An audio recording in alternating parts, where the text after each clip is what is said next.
Hello and welcome to another episode of Don't Trust the Dungeon Master. My name is Alex K, and I am that Dungeon Master. Don't interrupt me, Demi. How rude. How rude. So, hello and welcome back. It's been months. Forever. We stopped playing what, May? And it's now technically September. Yep. September 2nd. So, you know, four months. I apologize. I got a new job and I was trying to increase my standard of living, and it changed the schedule. Yeah, you guys can see that. What's this thing polyhedral here? dice thing in front of me, right? Yeah, I know. So we are back. We have finally gotten our schedule. It took a long time to realign schedules, if ever. By the time I got myself kind of fixed, then other people changed, Demi. And it took a while to get a moment where we thought everyone would be on, and we thought everyone would be on right now, including DTW, but he's not on. So maybe he missed the memo, maybe whatever, but we're gonna go without him because we got to get back on the horse. That's the I last saved my character sheet May 11th. Oh, I guess I should open that. So yeah, it's been 4 months. So so the big announcement is that we're going to be playing again here on Sundays right now, 4 p.m. to approximately 8 p.m. Pacific Standard Time. So the same old spiel that you hopefully remember from months back, which is you can catch us live on twitch.tv/. Oh, the fuck? You can catch us live on twitch.tv/Layers15, 4 p.m. to 8 p.m. PST. You can catch our rebroadcast on YouTube, youtube.com/Layers15. And if you want to follow me on Twitter, even though I don't say anything ever, it wouldn't really be worth your time, you can @Layers15 and add that. But and then that's the big announcement, is that we're back. Woo! We're gonna be starting playing again. So I know that there have been some other severely large announcements for some of our other party members. Owl? I graduated. I got my degree. Woo! Yeah. What was that in again? I have a Bachelor's of Science in Scientific and Technical Communication. Ooh, very fancy. Yeah. Now that she has a degree, now she needs to go get a better job. Yeah.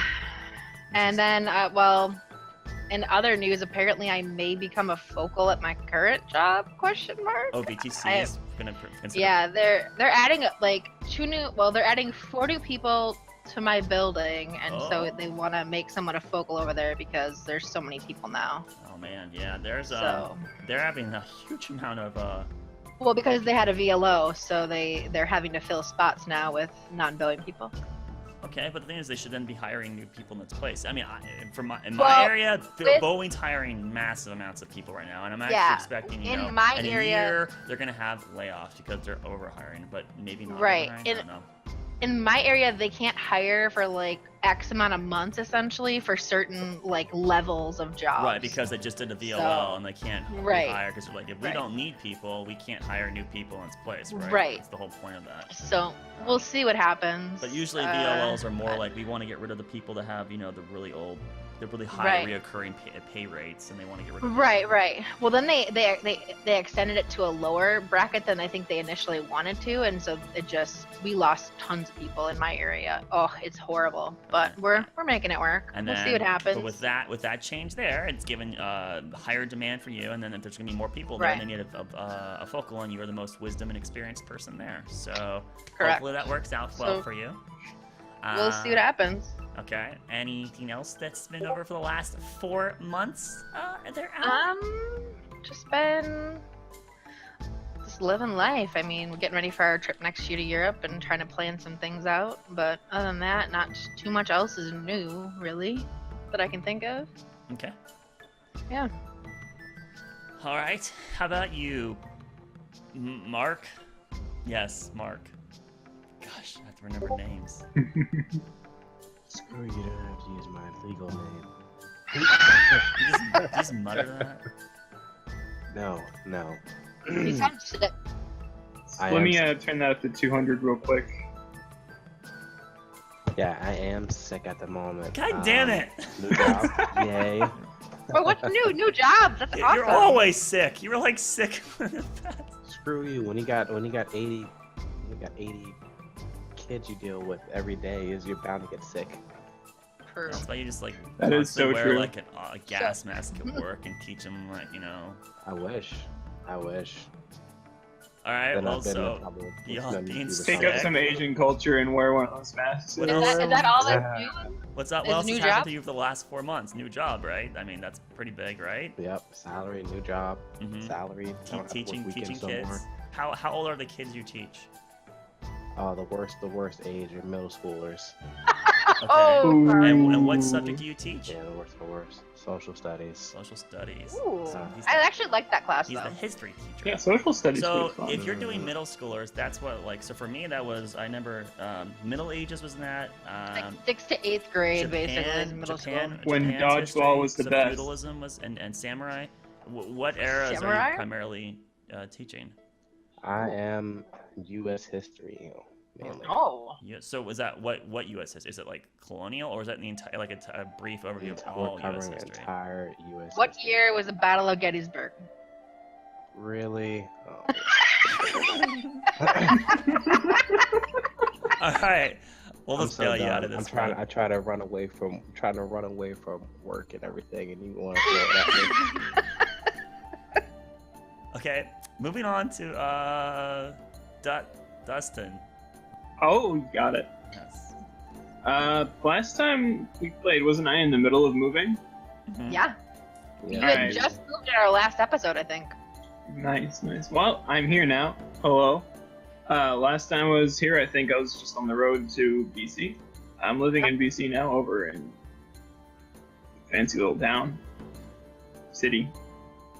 You're still alive. You haven't burned down with your 600 fires you guys have had up there. Yeah, like, it's Yeah, wow. it's really ridiculous. Like the other day, I don't remember how many days ago it was.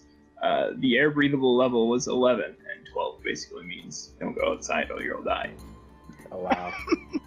That's pretty Wow. bad. So yeah, the wildfires in BC get really ridiculous, and they're just getting worse every year. Yeah. I know we've been and- feeling it down here, so. Yeah, we had a Yeah. nice draft that lasted almost 2 weeks. It was pretty terrible. So Yeah, I saw some of the pictures Al sent me. You guys almost had it as bad as us. It was, Yeah, I'm sure. Yeah, it was pretty bad. It was pretty bad, honestly. Yeah.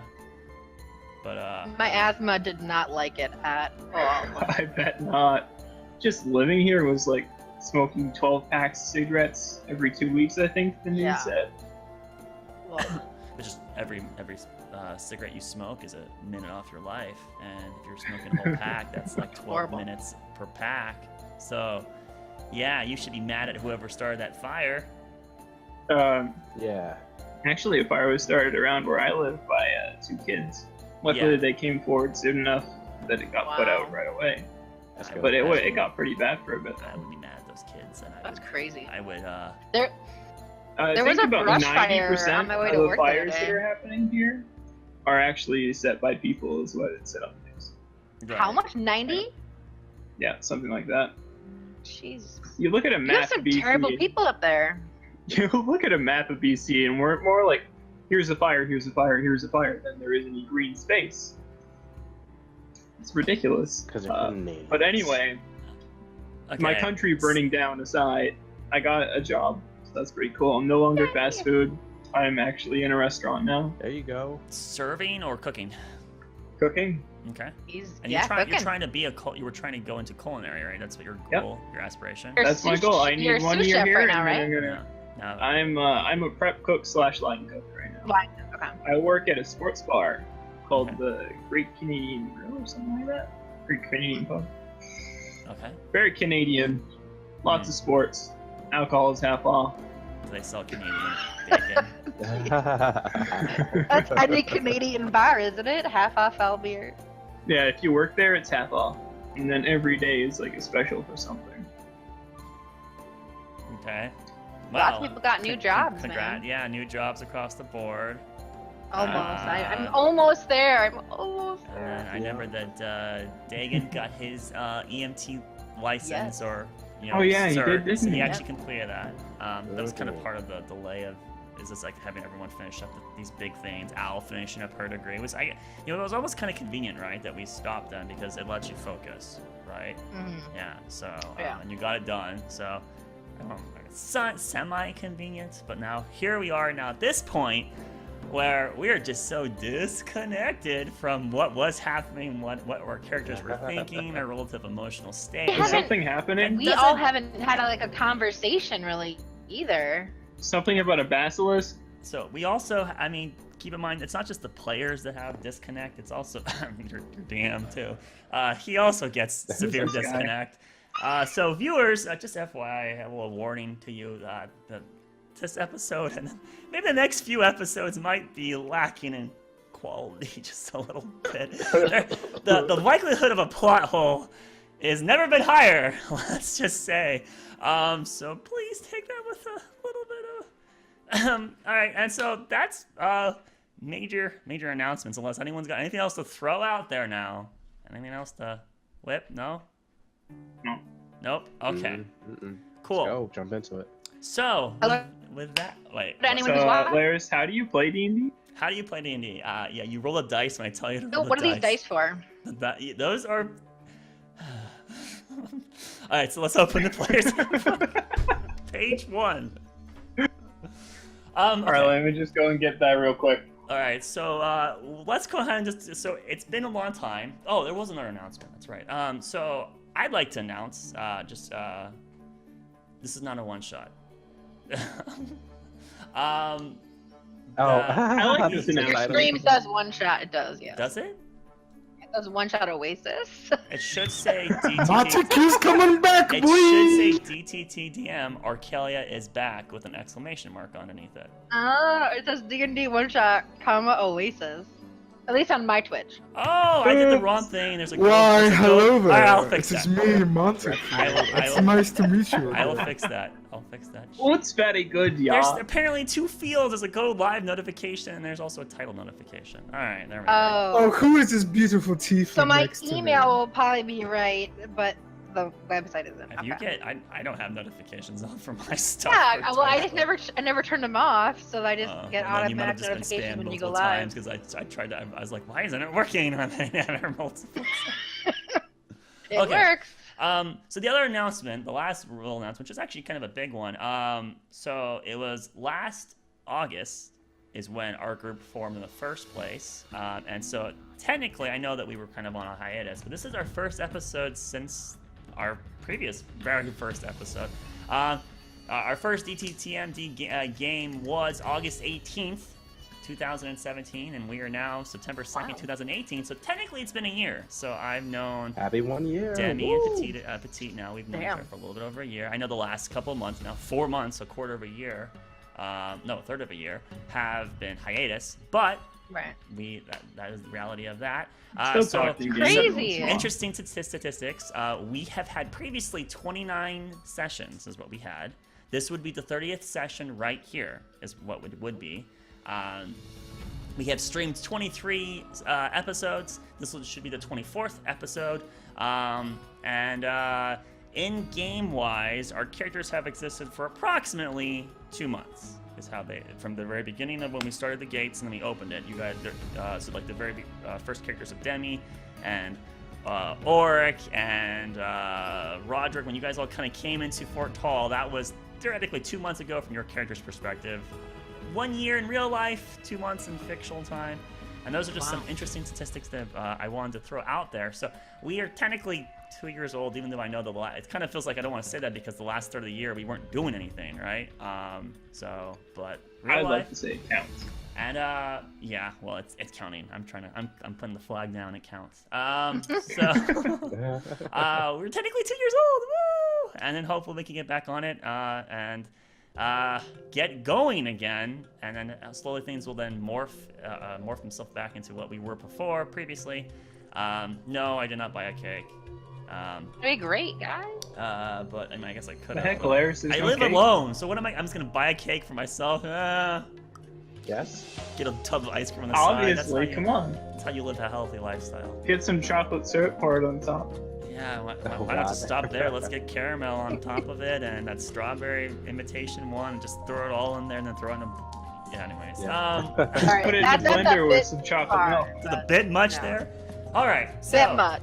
we're gonna now go ahead and do There's not a lot of planning in today's episode. I've been very apprehensive about today because I knew I wouldn't be able to get everything perfect, and it's been making me not want to do it, period. But we just got to get on there, right? Just got to get on that bike and fall 5 times, and then we'll be good after the 5th fall. Did you say what you've been doing the last, like, 4 months that we haven't been together? Did I miss something? Other than getting a job? I don't have anything really to announce. Announcements, previously I got a new job, right, which is why this whole ordeal occurred in the first place. I got hired by Boeing directly. I work in their customer service division. I answer phone calls from customers that have problems with the orders they basically placed, and I have to try to fix them for them, kind of thing. I get paid very well, which is why I was happy for the move, but part of the trade-off was that I had to give them like 24 support, and they chose my shift, and then my shift was second shift, and there was this kind of back and forth of them saying, oh, we could try to get you back to first shift at some point. And I said, sure, I'll put my a formal request to go back to first shift when available, and they've kind of been leading me on, going, all right, it'll be soon, and then, well, supposedly here in September is when it's actually supposed to happen, because we finally got our new wave of recruits in, and I'm seniority over them. So when they come fill in the shifts and someone will go to second shift, I should theoretically be able to go to first shift now, but it's kind of almost irrelevant at this point because everyone else's shifts, all your guys' shifts have changed, well, besides Owl. And so like those weekdays aren't really open for like Demi anymore, so Sunday's like the only day we have open, so this is pretty much the day we're going to be playing regardless. But I still want to be in the same time zone as it. Like, a first shift schedule just is, it keeps me synced up with Owl. So that's still the goal. I will still switch to first shift when applicable. But even though it doesn't really impact Arkelya anymore. And so that's the main thing with me, was just that job change and learning the new job over the last, I've been doing it for, 3 months now. Well, no, I guess it's been 4-ish. But anyways, I've been doing this job, and it's been going well. Learned a lot. It's a very stressful job, I'm not gonna lie, but pays really well. Other than that, World of Warcraft expansion came out. Been playing the heck out of that. I was used to play World of Warcraft almost exclusively with my free time, and then I stopped because I kind of burned out, and the game wasn't doing the right things for me anymore. And while the new expansion's pretty interesting, I've been playing a lot of that lately. And that's also been kind of a problem because I don't have the time to write Arkelya and play WoW. I can't have all of it, so I have to choose one, and I don't know which one I'm going to sacrifice. Oh boy. Let's hope I choose to sacrifice WoW, right? Just don't go the raiding route and just stay with D&D, I guess. I was lonely. No, I didn't have many people to talk with. Wow, there you go. I wanted a community, and so World of Delete Warcraft button. had that, or has it. So yeah, that's kind of why I kind of shifted towards MMOs for a while. So that's what's happening with me. I'm a nerd. I've always been a nerd, and I don't do anything else in my life. So, all right. Nerds for life. All right, we can finally get to the point of. Wait, are you still doing your IRL game then, or no? So they haven't played for like 3 months. It's still technically happening. We've had a couple sessions. It's just that they all have families, and they all have very rigorous schedules. And the last 2 months, that's the last time we played was 2 months ago. And these last 2 months, they can't do it. They have too many. Summer things break happening. is bad for probably a lot of people. Yeah. I guess. So their kids are. One of these families has 5 children. Their children don't play with us, but they have 5 kids, and they're all around. I think it's 3 to 6 years old is the range span of these children, which.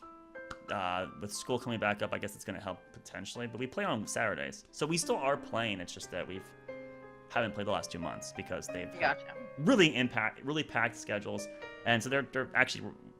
They said we couldn't play all in August, but September is when we might start playing again. So they just threw a text out 3 days ago about when are we going to play again? And I'm like, yeah, when are we going to play again? Because my schedule's always open. Is pretty much what I said. Because I'm a bachelor. All right. Are we ready to finally get back to what's happening in Arkelya? Let's get our Arkelya hats back on. That's Arkelya. All right, what's Arkelya? All right, yeah, it's a good question. Arkelya is the fictional world that we live in, or your characters live in. We live in it. Well, technically, yeah, your characters live here.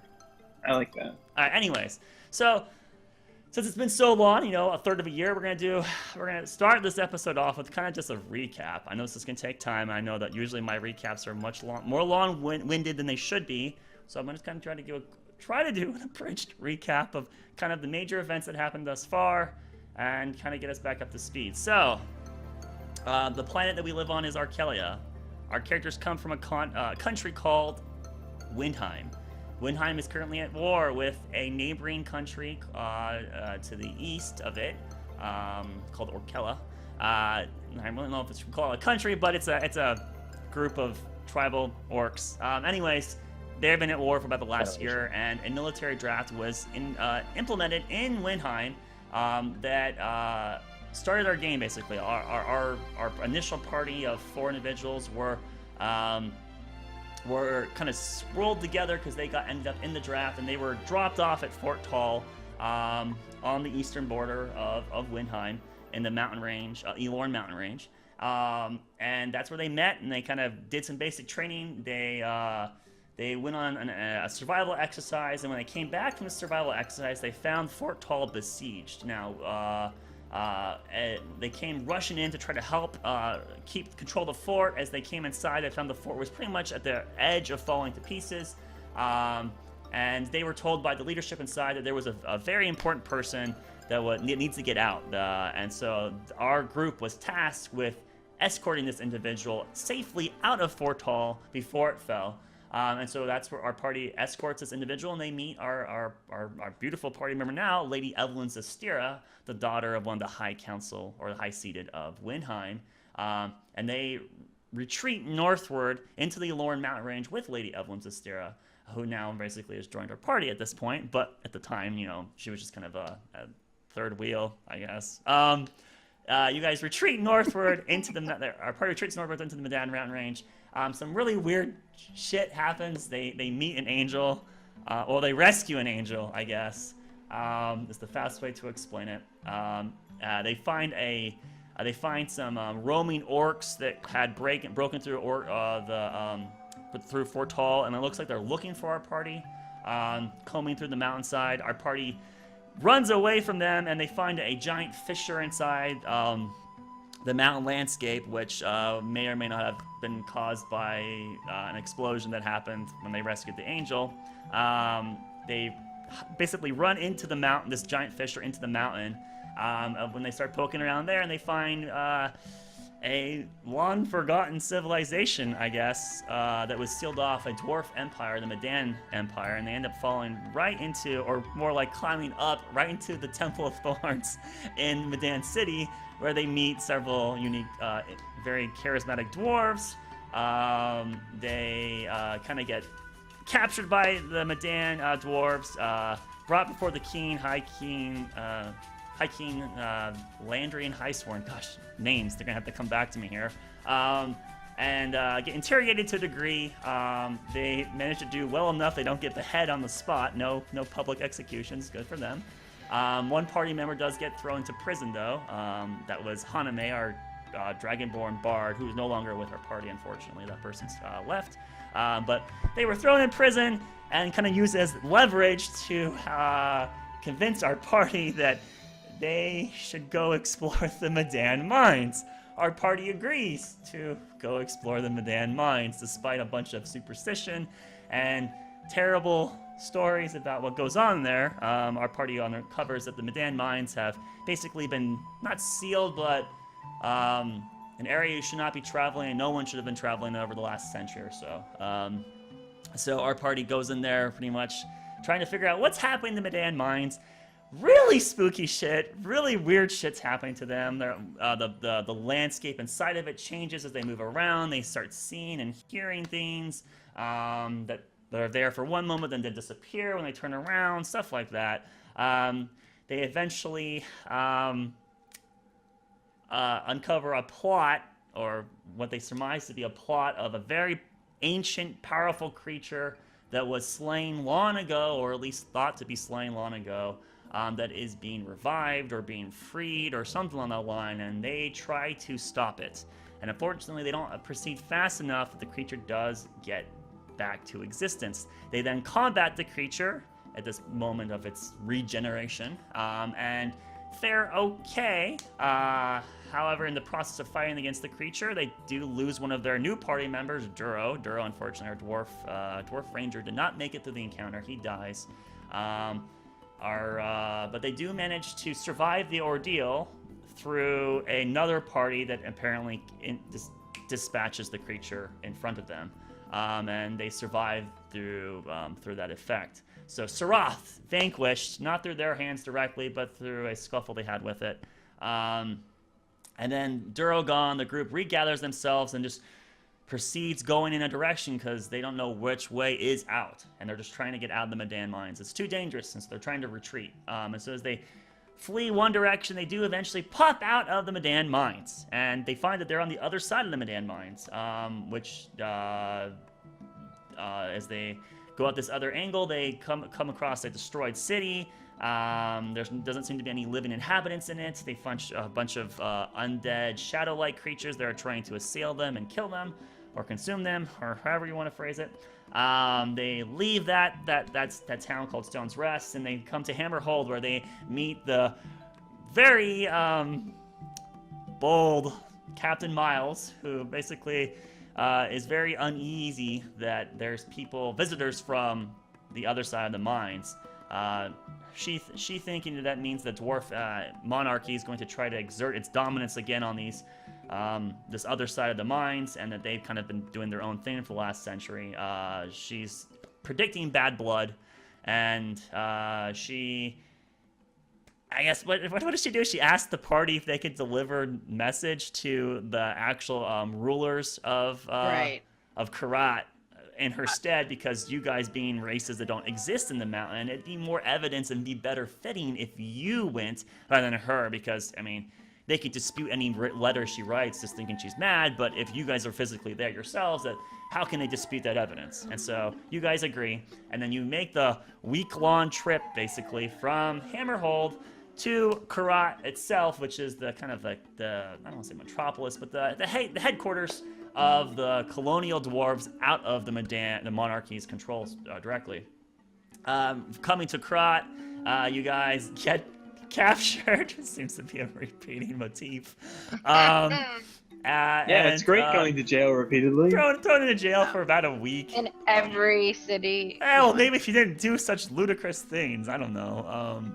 Didn't do anything! No, if I recall distinctly, someone said some tomfoolery to a dragonborn that was in the. This is a lizard folk. Yeah, you didn't really treat him very fairly, and he got the guard on you, I think, is what happened. So, you did do something.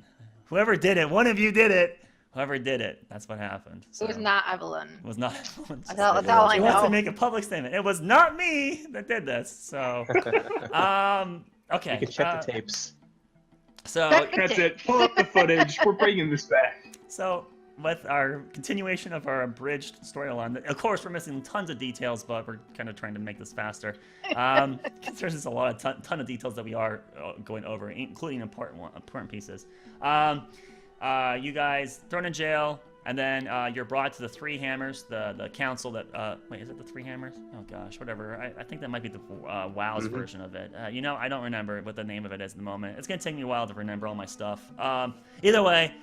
The ruling council that rules over Kurat and the colonial dwarves, you guys go ahead basically and communicate again to call like a conference with them, interrogated to a degree, and ultimately are free. Your crimes are seen as inconsequential, and that you're free to move around. I think they don't necessarily hire you. Do they employ you to do something?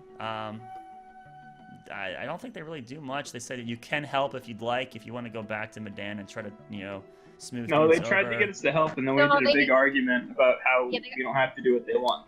Right. In fact, and then they said we're gonna send an emissary with you, basically, to make sure, like. That's right. whatever. That's right. That's how the she council came back in the themselves were party. not in cahoots with each other about what would be the best method of action here. And so in the end, it seemed to be a 2 versus 1 split in the end of decision that let's go ahead and go with let's try to go with like a peaceful negotiation process, hopefully here. Let's send an emissary back. Since you guys know the way, you should know the safe route back. So can you please escort one of our individuals? And you guys agree to do such.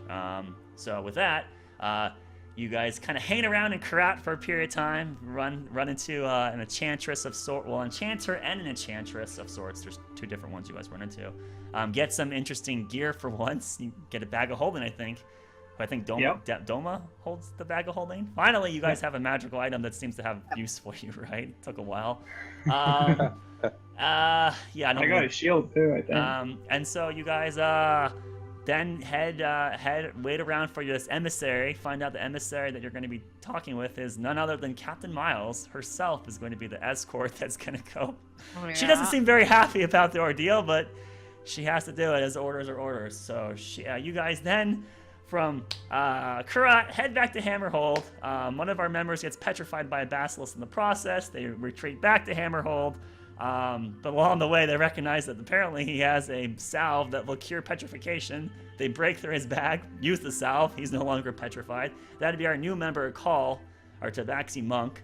And so a call with everyone then decide, yeah, we're not going back to Kurat. Let's go back to Hammerhold. So you retreat, or not retreat, recede.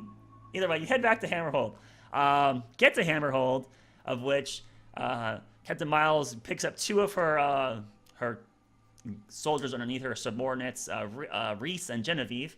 And with these two extra support and your group, you guys head into the Midan Mines with this lot of, 8 or 9 individuals now? 1, 2, 3, 4, 5, 6, 7, 8 individuals.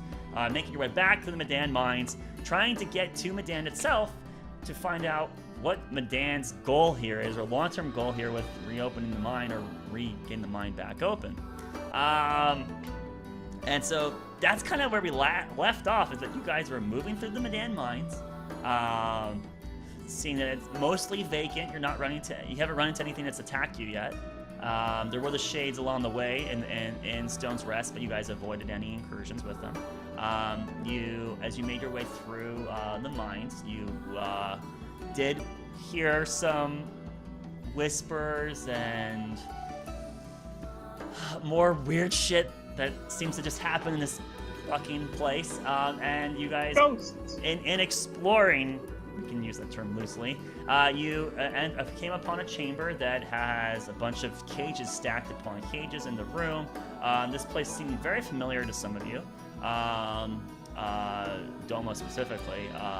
There was a giant crystal that seemed to be chained down, kind of floating, but the chains preventing it from floating away. In the very center of the room, the crystal being almost about the size of, a torso. It's quite large.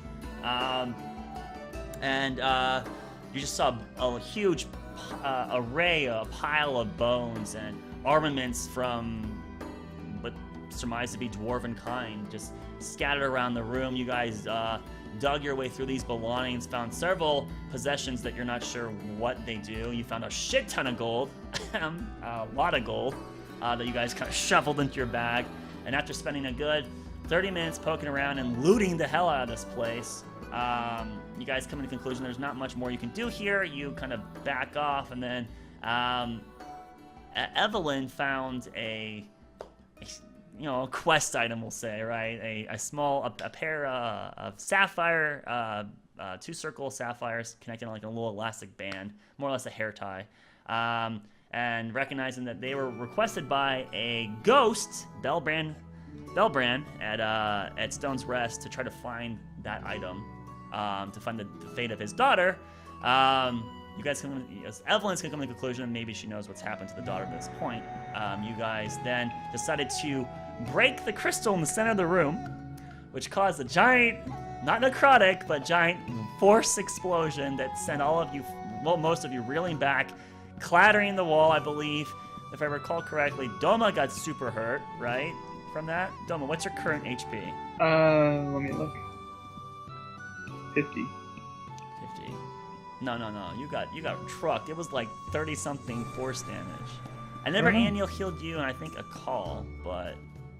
Maybe that's why it's up.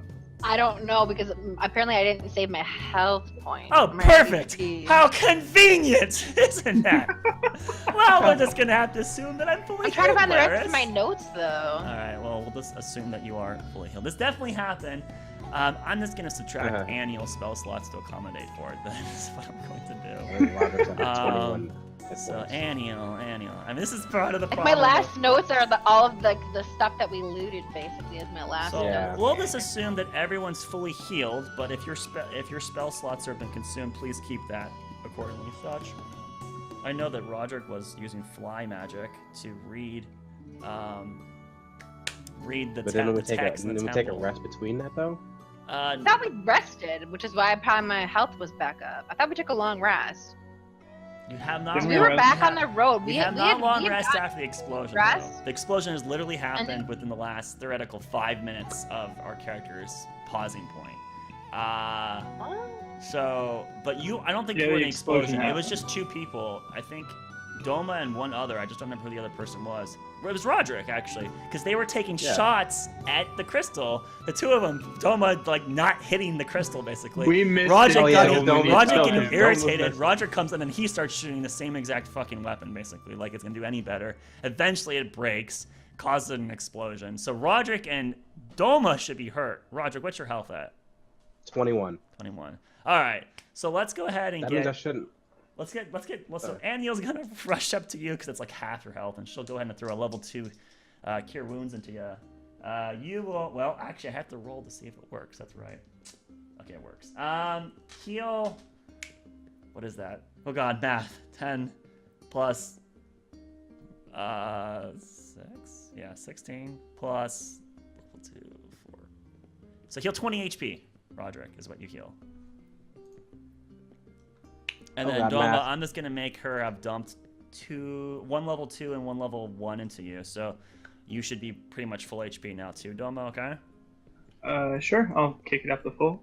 Were you not at full? I mean, what? No, What? I wasn't at full. What are you I was at? at 50. 50? I have 68 health. Oh. Okay, hold on. Let me just throw. Well, that's a high roll. You know, I take a lot of half Go ahead and damages. I might heal. explain. That's 14 plus 3. 17 HP. So that should pretty much put you back to full then. That's 67 out of 68. All right, close enough. Okay, and then Evelyn, you're fine. Just a little bruised. And then you have 1 hit point missing, man.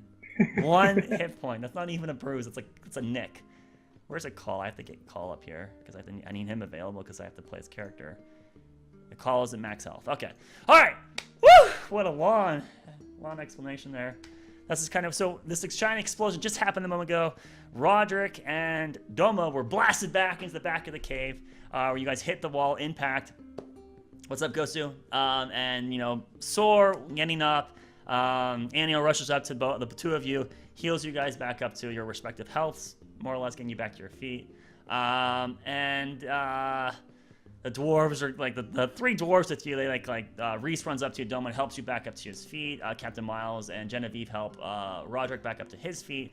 You guys, they kind of ask like, what was going on in there? And you're like, oh, there was a crystal and we shot it and it exploded. And they're like, and then that's kind of where we last left off. So here we are now in the Midan Mines after a long ass break that we've had. Whew. You guys are it's dark besides the 1 light cantrip you have currently going, which I believe is on Evelyn's staff at this moment. Her staff with a skull at the very end of it of some creature that you guys were not able to identify. It's providing a large amount of light in this very narrow corridor you're in. So technically, if you look at the board here, this right here, you're in this corner. If you go up this way, this would be towards the room being this like circle of room over here.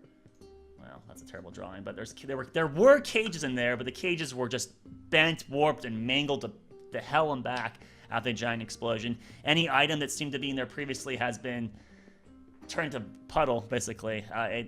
Whatever magic was released did a tremendous amount of damage to anything that was still in that room. So it doesn't seem like there's much left in there for you. So you guys could head back over here and explore more if you want to, or you could head back the way you came. It's pretty much the reality of where you are. You guys kind of like reshuffle your gear, and it's your game. What do you want to do?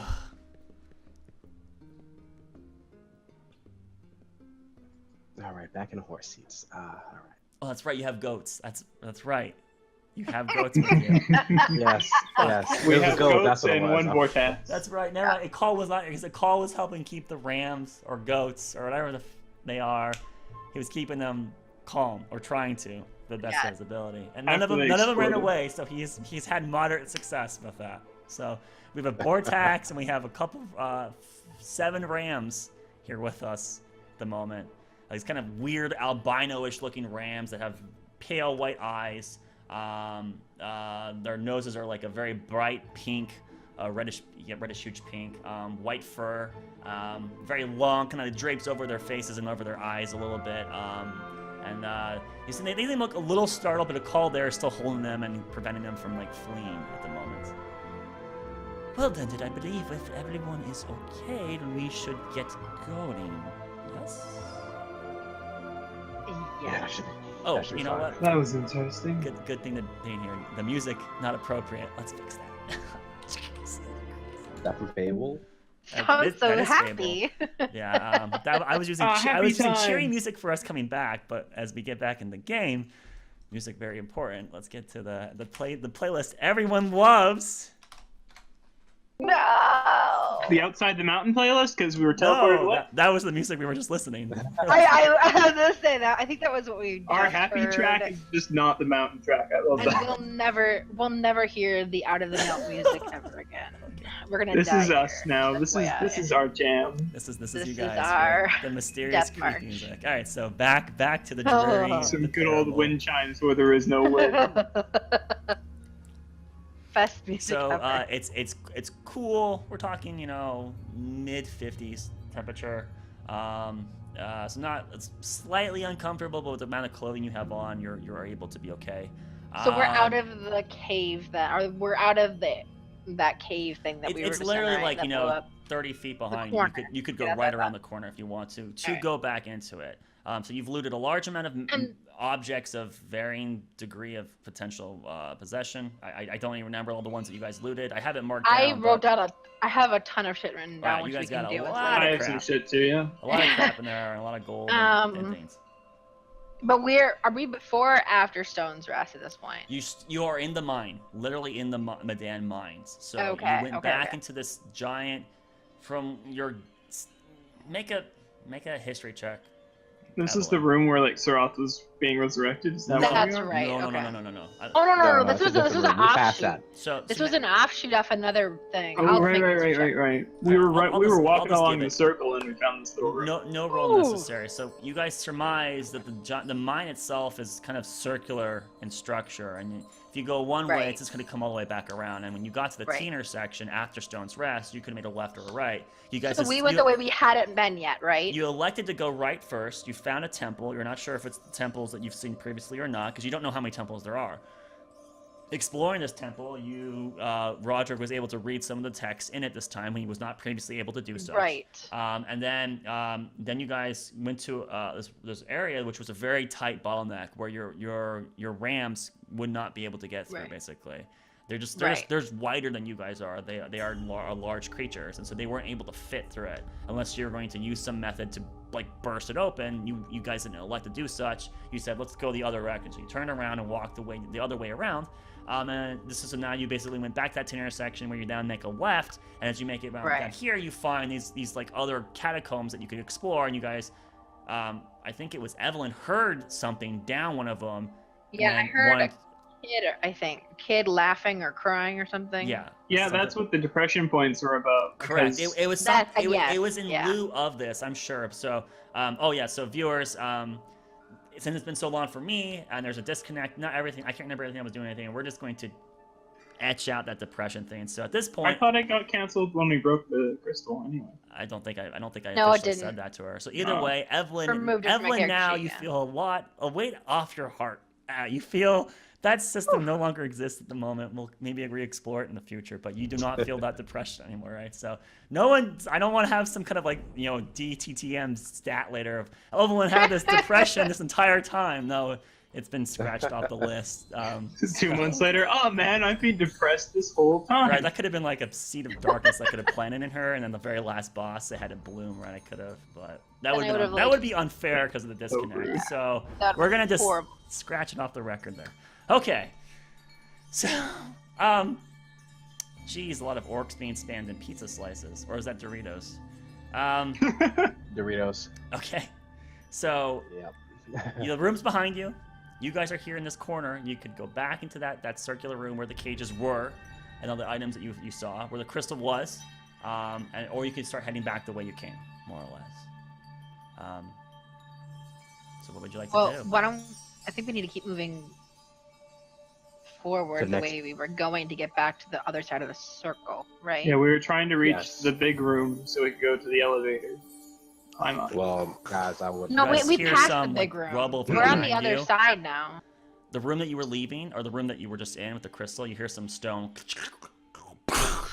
shatter and smash against the ground.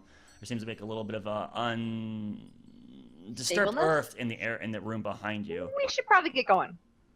Yeah, everything was. Just a little bit. Yeah, Everybody- just is a little everybody bit. Let's head to okay? the Is next anybody- pyramid. Is anybody hurt? Are we all good? I'm fine here, lass. And, Good, thanks, Daniel. Genevieve and Miles seem to be okay. I called, just Okay. starts handing out the reins of the rams back to people because he's just not wanting to hold all of them anymore. So you guys get your rams He's like, fuck this. pushed back into your hands. You do hear that there does sound to be some. Also sounds like there's some a little bit of like rocks falling direction you were coming from originally too. So that giant quake that you caused from that explosion Let's go. might have some after effects. Let's get going, shall we? Yes. On to the next pyramid. All right. So as you guys start making More your way, notes. you start winding your way back the way you came. And so as you make move for the catacomb-like network that you were exploring. Who wants to helm this survival check to find their way back? Nope. I can.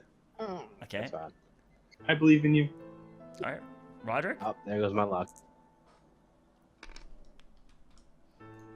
It's a 10. A 10. Shouldn't have believed in him. Okay, and no one was helping you, so you were just trying to do it all on your own, apparently. 10. You spent a good 10 minutes going down one of these like little other tunnels that could exist here, going, oh, this isn't right, and the dwarves kind of grumbling to themselves as you're kind of wasting their time. Eventually, though, you do find yourself back at the T intersection, where, well, not T intersection, I should say, but back to the main route, which you recognize is the one where the carts would be moving on. You see the track moving around, and you go, okay, this is the main route again. And so now you have the option, effectively, where you can go left or you can go right. And to help jog your memory here, if you go right, you will know that this will head you basically towards the T intersection where you can go out towards Stone's Rest, or you can continue past it and go towards the temple you were previously at, a couple hours ago.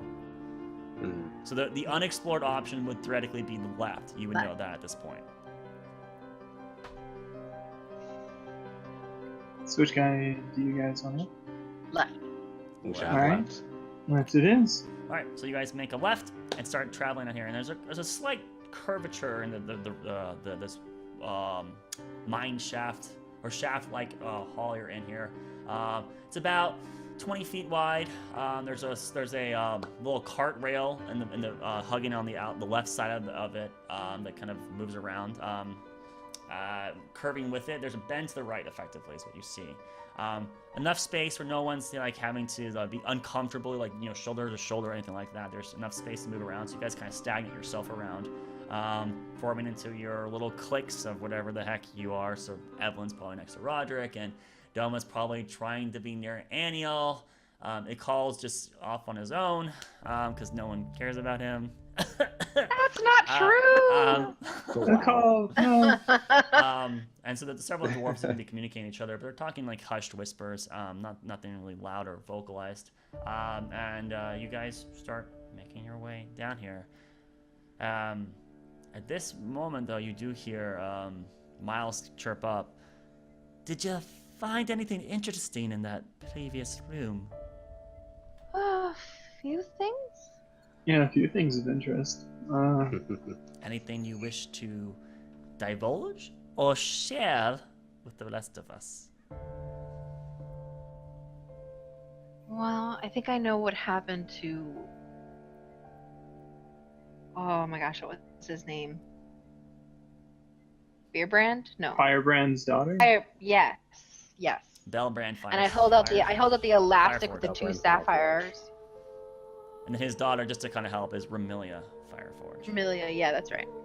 I think I know what happened to Ramilia, and I hold out the elastic that he described to us. I guess she was taking him there, huh? That's my guess, yeah. Hopefully breaking that thing let them all go. It kind of looked like it did. Right, so I Bellbrand hope was so. the ghost that we saw at Stone's Rest? Yes, Mhm. this Yes. was his daughter. It looked like she His was daughter's captured and husband. used in that whatever that ritual was that they were doing back there. All I right. tuck it back in my bag.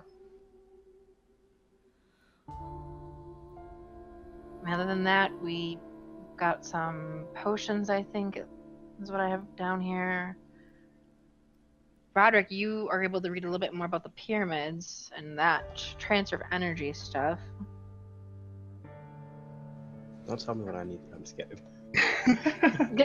I just have it written down. Transfer of energy, life to death cycle from the pyramid scribbles that you read in the inside of the pyramid. I know, right? I got So like. I guess I would. I need to get to the One could other. Need to get to the assume- other pyramids to hopefully be able to decipher Yeah. what has truly been done.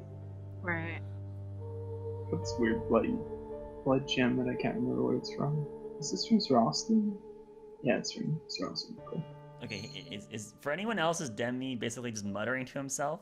Yes. Yes. Okay. It's like his we mic have some quality is spell crappier scrolls. than normal or something, because I can't quite No. hear him. Is it crappier than normal? I don't know. Not really. Okay. I think it's better. I think you were just somewhat. talking low. So we also if got I some talk spell like this, scrolls. it's all good then? That's better, yeah. Alright, cool. I think we got some weapons, some spell scrolls, some random gems. I mean, that's pretty much it. But do you mind just telling us what, like, you know, the whole like secrecy thing of like me asking questions and then you just be like, hold on, and you kept shooting something and a giant explosion. You know, that's kind of important information because, you know, I could have been impaled or something like that. And he gives Reese gives a very sour eye. You were to fine. Roderick. You were safe on the other side of that wall. It could have exploded through the Right. wall. But it didn't. Well, Yeah. I think essentially we helped some souls escape that were trapped there. I don't know how else to explain this. It's kind of what we were trying to do, yeah. Yeah. I don't know, I had a bad experience a while ago with seeing that room, and we just needed to do something about it. Essentially, they were using that room to transfer energy from living people to the pyramids. No, I think they were trying to recreate Maybe? here, weren't they? No, I think they were using this Guys, energy to transfer into the pyramids.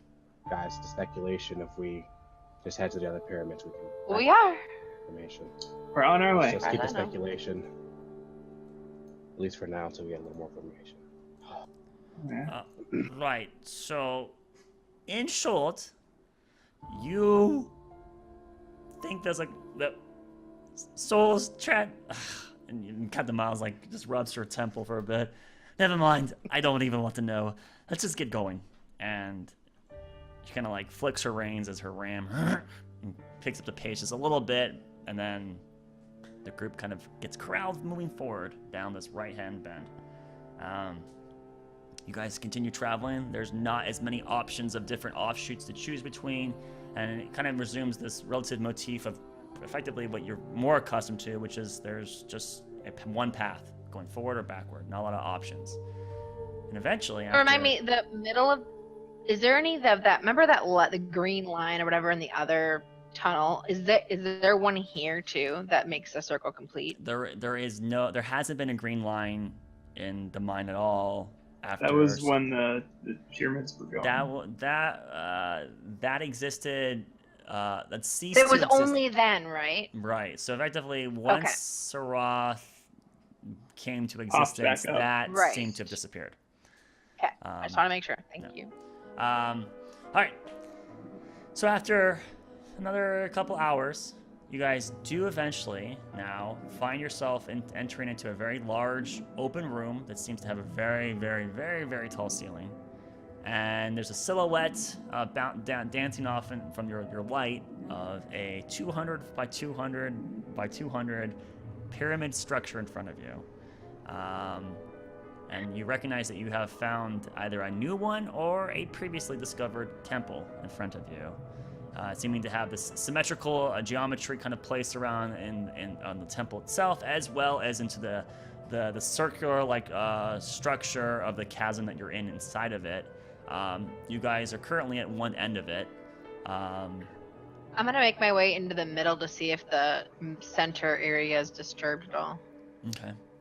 So as you make your way towards the center, Aniel will flick a light cantrip onto her staff, so there's light for the group if you separate. And so you make your way towards the temple, looking inside. Oh god, yes, this is the problem, the disconnect. Did anything happen here? There would be no disturbance at this temple. Okay. Well, hold on. Okay, I gotta remember my stuff here. Hold on, let me do a quick plot hole point in my head. That, and then. Okay, no, there are problems at this temple. Yes. So we've been here. You see that the center tile appears to have slightly ajar. It was not. It is kind of blown off to the side, about a couple feet. Looks like it's been flipped upside down. There are giant, dense placed at random points along the interior of the temple. There appears to be some stains of red splashed at different points in this temple. There doesn't. This is where we had our fight. This is where we fought it. This is the one where I punched a thing and it flew off. There is no signs of the corpses of any creature or any residue of other creature in this room, but there definitely does seem to be signs that a fight occurred here, and red blood potentially splashed around a little bit. Not a large amount, but there does appear to be some red blood in this room. Inside this temple specifically. Well, I seem to remember running away from this temple before reading anything. There's no coins on the floor, right? No, that was the other one. Make a perception check.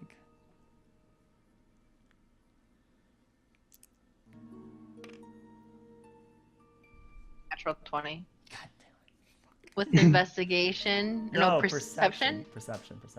24. Alright. The first roll, alright, so the very first roll of Don't Trust the Dungeon Master was a natural 20 as well. I don't remember who got it, but the first roll of us coming back together is also, that's just a good sign that the party is gonna be okay, right? Like the gods are with you. Yeah, that's the gods who are just like, hey, you're gonna be okay. You're gonna be okay. Don't sweat it. It's the small stuff. So looking out into the room, you see no coin, and you get inspiration of kind of like seeing certain parts of damage at certain points along the interior here that kind of, you know what room you're in. This is the room where you guys went down underneath the under chamber. You found a crystal, touched it, and an explosion occurred. Retreated back up, fought a bunch of those weird aberration-like creatures that have the smooth dome heads. The creatures were using different illusions or something of creatures that you guys have fought previously, including an image of an angelic being that shell-shocked Aniel. You dispatched this creature ultimately, and then as you dispatched it, you heard hundreds of them on the roof screaming at you, clawing down as fast as they can, chasing after you. You guys fled the way you came in, and these things in such a rampage to get to you, falling off of this 200-foot tall pyramid, splatting against the ground. You can see like these parts of impact where the stone has been slightly damaged, but there's no black blood or ichor of any of these things as it happened. That there's no sign of these creatures ever existing, just the impacts on the ground. But you can remember certain key spots of where you saw them and cuts and things like that against the ground, and where part of your party members got hurt to a degree. That's where the blood seems to line up, and you recognize that this is that room where that happened. And if you just go straight right now past the tile, you should run into a cave. Wall. A cave that is that's partially collapsed. There will be a mine shaft, and if they didn't dig their way through it, the mine shaft was collapsed inward from your spell. That's the way we ran. Correct. Right? And so that should be where it is. So going forward here should lead to that. There should be a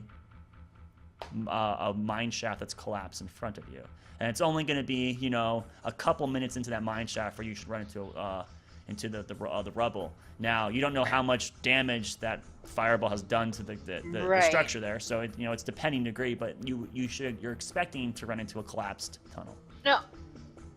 I'm trying to remember. Because did We we didn't read retreat the this way one. we went? No, we didn't go the way we went. We went the opposite. You retreated back the way you came into it. Okay. So in order to get back to the beginning, we'd have to go through that barrier. Yes, Right? you will. Correct. Okay. From- I will relay this information to the group and let them know. This is the pyramid that we fought in. If we go straight, we'll go back to where we started. Didn't we fight at almost every pyramid? I mean, the very first one, there was a... Actually, what did happen at the first one?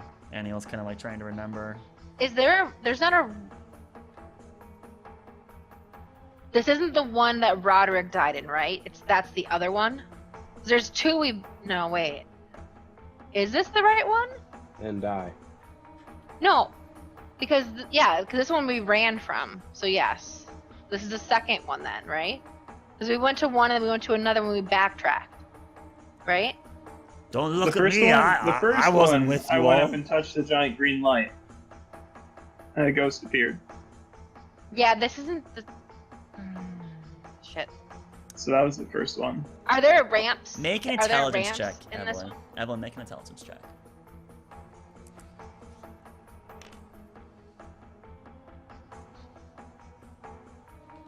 Well, 12. So a little bit fuzzy, but you feel that this would be the second temple you've seen. The first temple, if you recall, was the one that Duro was trying to shoot with arrows. That one, someone dropped a coin through the... Yeah, that was fun. And you fought a ghost creatures, but you remembered the first one. That one, Roger got hurt pretty badly, but did survive. that's right. You kind of remember that He was knocked out, Aniel but he was didn't die. out of commission, or she got hurt, Yeah. or something was... She was already hurt. She was in shock or She was something, wasn't she was backpack Aniel back then. Yeah. Yes, back in. You're kind of confused. You don't really remember like perfectly, but you felt like she wasn't fully functioning at the moment back then. Mhm. But after that encounter, it seemed that she suddenly was okay. You definitely remember that. You guys then went to the second temple, which is the one you're at now, which is where you This found the one. underchamber. And then we backtracked the way we retreated came. from this army of creatures. Correct. Collapsed the cave to separate, give yourself time to separate, and then you guys just kept exploring. This is when, as you ran back, then you remember Aniel then gave a huge story about her past, What and happened? then talking about this entity you may or may not be fighting. You guys then getting resolved that we gotta try to stop it. You then continued along the pathway, found a hidden chamber that continued to circle, and then you eventually came to what would be the third temple you're aware of. Because it was like an illusionary wall behind the first temple that we found. Duro, once we went Duro, back. you put your hand, and you found it, but Duro walked right into the wall. Right. It was like a couple of feet. And it from- was gone. Yeah. Okay. So So I relay this information to the group. This is the second temple we went to, and all that really stands between us and the entrance is that possibly, if they didn't undig it, that wall that I collapsed, the cave. Okay, so if we just go forward, we'll get to where? Out back to Midan, right? That's where we're going. Back, Closer well, to back to getting the out of shaft that will get us up. Yes, to Midan. Okay, and All right, so what about the shaft they leave? You guys, is that still functioning? no. No, The elevator shaft. but we may Not really. be able to figure out a way to fix it. We'll get up. Maybe. If not, we have other methods we can make it work. They really We use the can, rope. we can problem solve it when we get Yes. there. There's a little bit of You're right. uneasiness and tension kind of across the faces of the three dwarves.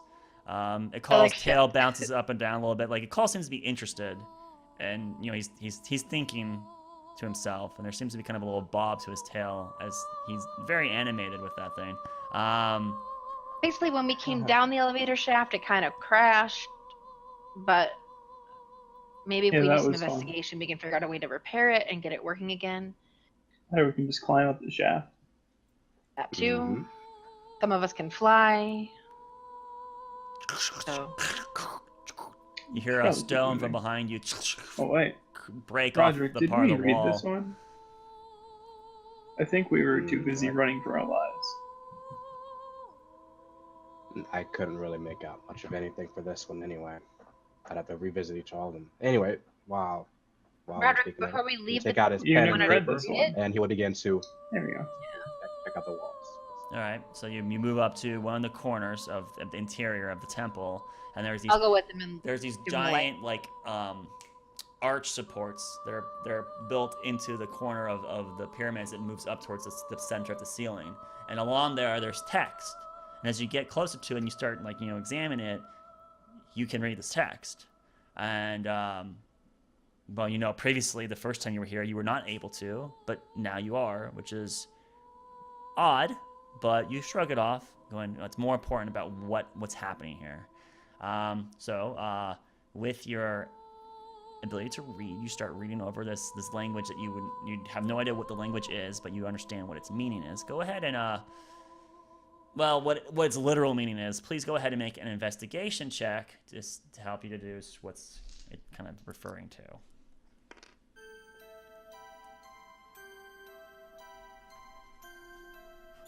Natural 1. Okay. Evelyn was helping her, giving him Natural life. 20 to natural 1. All right, so Roger's gonna Wow. have a terrible sessions from this point on until he dies, and then Evelyn will have great, and for the rest of the game. That's what that means, basically. Roderick, reviewing information, you're not gleaning things that you didn't pretty much already know. It's kind of like so like you're getting literal translations, but it doesn't arrange it in a way that tells you the meaning, right? So there's a lot of talk about souls, energy usage, transferring it to objects, cycle of life, things around this nature, but this seems to be very similar to the pyramid that you were looking at previously. And so as you're kind of looking at it, it feels almost, you get this notion that it's identical. It's kind of what you think. So you kind of end your investigation early, going, this is it must be exactly the same as the one I read previously, and you feeling it's futile, not worth your time to prod further.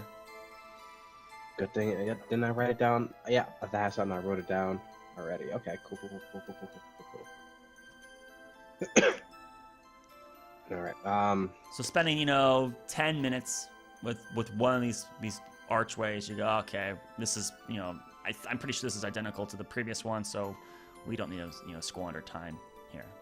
Yeah, guys, we can keep going up. It may be just. I think it's just the same as the last one. Okay. Well, on to the collapsed tunnel. Yeah, it's gonna be fun to dig out if it's not dug on already. Let's hope they. Are we did gonna go down somewhere? there? As Reese points towards the moved tile. No. Well, We could. we want to I go don't down think we there need and to. see if it's changed. I think it'd be a waste of time, but we could. Let's just check it out to be safe. Shouldn't. Sure. All right, Alrighty. Doma hops down the hole. Doma just starts walking down the hole, which is a Roger small stairway follows that him as leads well. to a catwalk that spirals out into a cone-shaped room. And you walk your way, and as you like look down underneath the catwalk, you see down there. Definitely looks familiar to you, but you're not seeing much that seems to stand out. Make a perception roll. There's still slime pouring out of the walls. No, there's not. You where's you my do distinctly remember slime being in this room when you were here originally. You do remember that. 7. 7. So as you look in there, there 12. seems to be no shimmer sorry. or gleam to the walls. There is no substance on it. It's kind of hard to remember for you to kind of notate if there was slime when you left, but you're for sure there is no slime right now. And there was definitely slime, at least while you were exploring originally. And as you look around the room, you do see this kind of stone altar in the very middle in a concave shape, kind of like a well in the very center that has no light near it. There's nothing inside of it. It's just empty, and it just seems to be a vacant, abandoned room that has nothing happening inside of it. Looks like they used up the aigeneir they're using.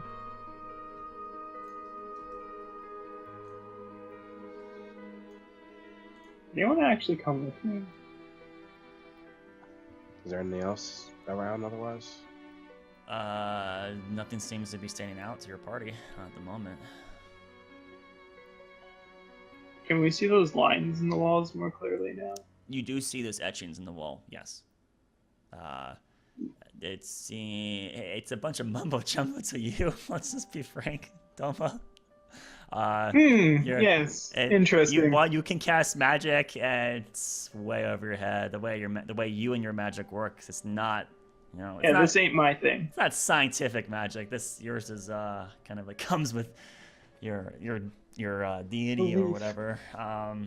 So yeah, it's just a bunch of squiggly lines of geometric shapes and very, almost like looking at graph paper with a bunch of graphs on it in advance. It's just like, oh, all right. Roderick, there's fancy things down here. Oh yay! Let me check that out. He gestures to these like etchings along the wall, and they seem to be mathematical sketches, basically, right? Like of shapes, and there seems to be symmetricalness to them inside the entirety and the entire interior of the wall of this underchamber. Make an intelligence check.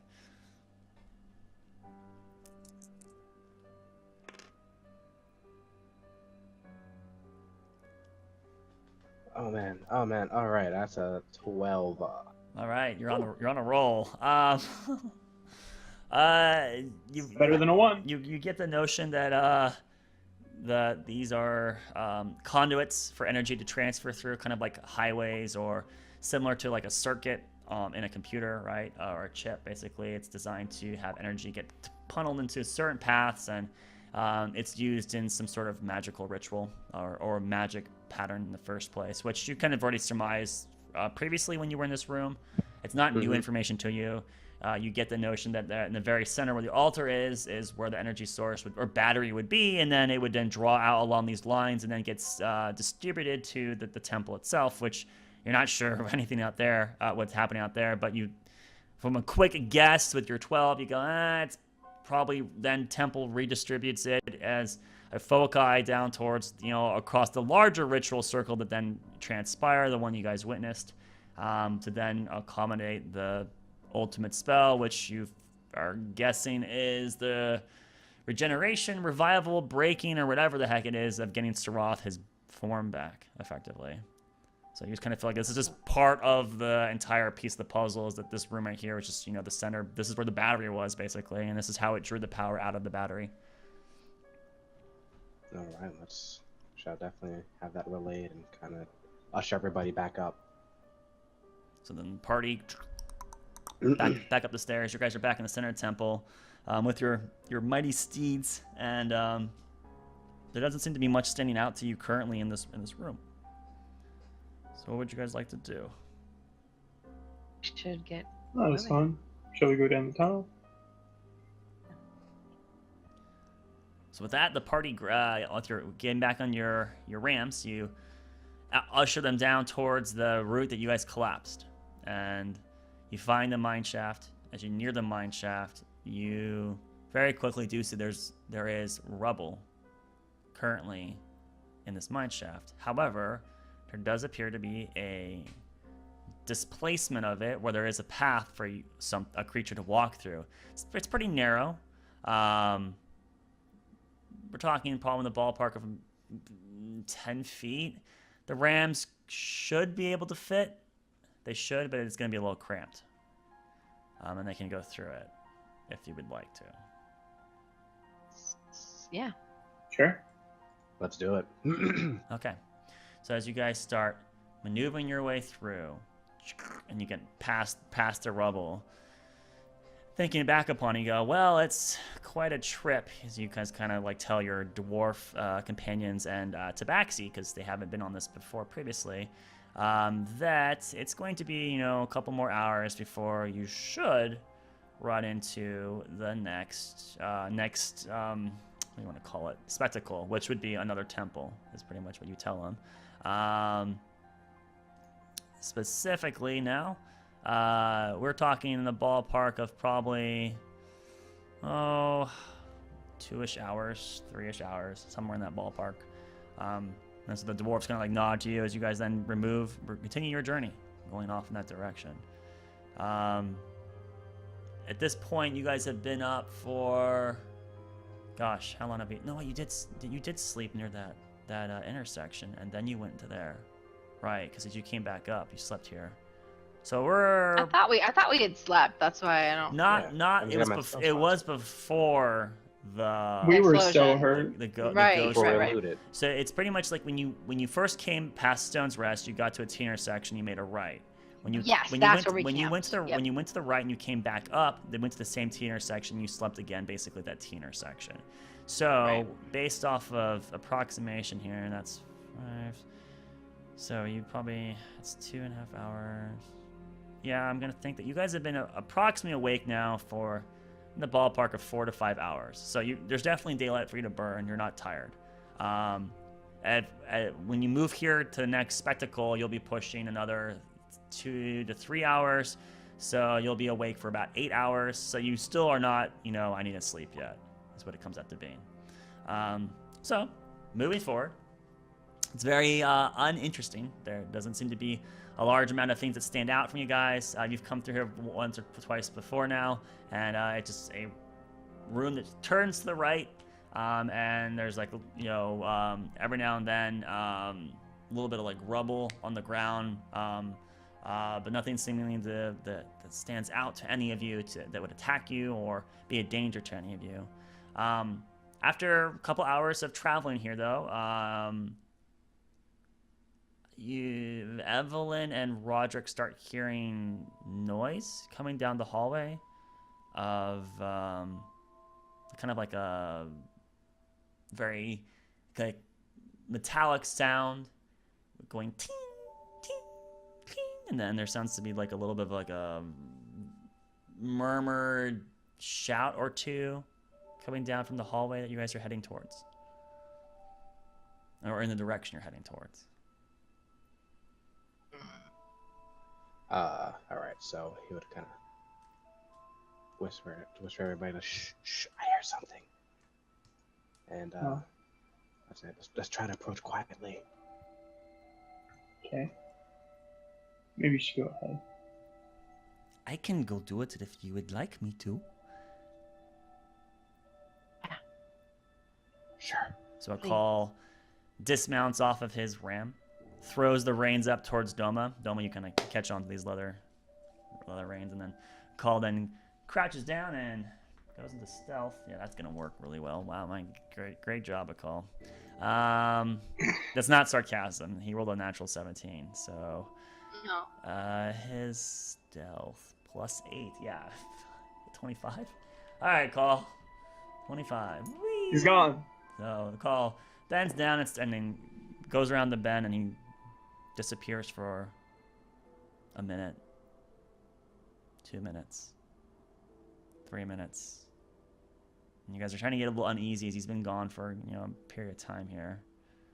And since he's not a PC, I can't tell you what's happening. So, Damn. so I have to simulate. Let's see. Okay. 4 minutes go by. 5 minutes go by. And now you start hearing footsteps, not being quiet at all, rushing towards you at max speed. And suddenly a white blur bursts around the corner, and a fatigued looking at Call, heavy with breath. He stops, he puts his hand against the wall. There's many dwarves down there, and they're fighting something, and they could use our help. Oh, Let's go. so get going. Go. Run. Go. So Run, as run. you Yeah, guys, follow him.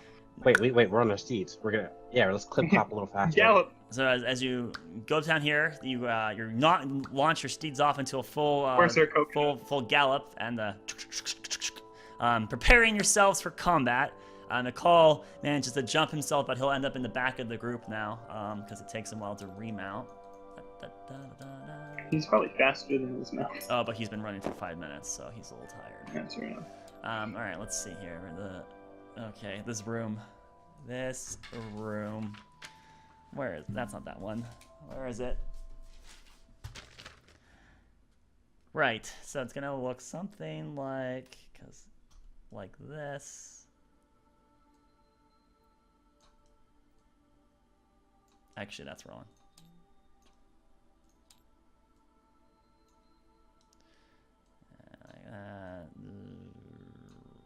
Like this, and then it's gonna have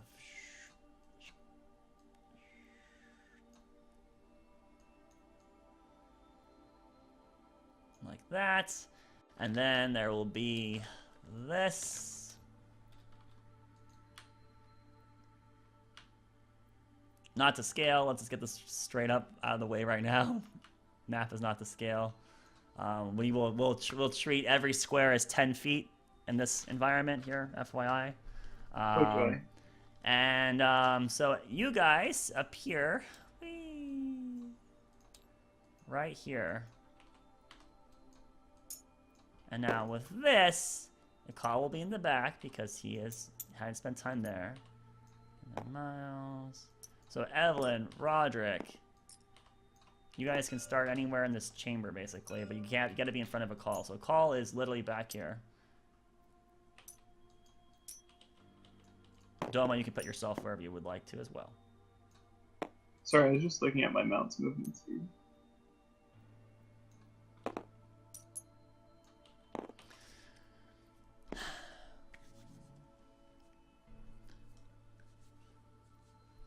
All right.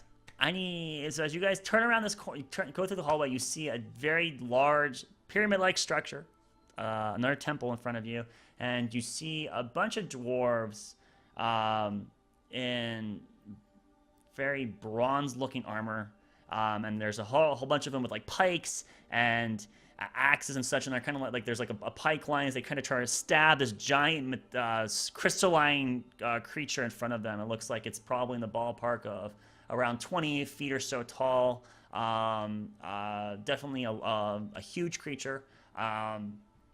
It looks like a couple of dwarves have already fallen against it. There's a couple either dead or bleeding out dwarves scattered off to the side. There's a large amount of carnage that's happened in this room. Quick estimate, you feel like there's probably originally 20 dwarves that were here, and it looks like about 4 to 5 of them have been injured or have been incapacitated, and the other 15 are still trying to fight this thing. But it doesn't look like they're faring very well against it. The ranks have been broken. A couple of them are kind of scattered up on these ramps here. You recognize this room.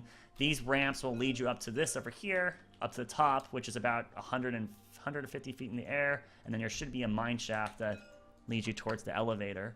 And currently, this thing is currently fighting them right here.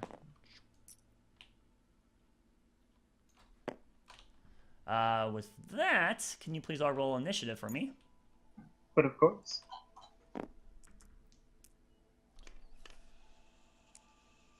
I had so many NPCs I have to roll. This sucks. Yeah, you have 4 of them, don't you? No, it's not just 4, my good sir. Oh, yeah.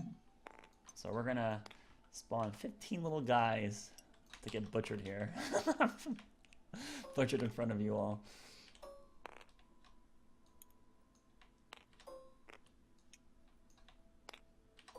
One, 2, 3, 4, 5. 2, 3, 4, 5, 6, 7, 8, 9. 10, 11, 12, 13. Yeah, that's enough. You know what? I said approximately, and we can do that. 13's more than enough. All right, and then I'm going to drop a green dot over here, roll for their shitty stats. Yeah, that's not a good roll. And then I have to do the other NPCs. Where is her? Where is she? This is this person. Yes, you.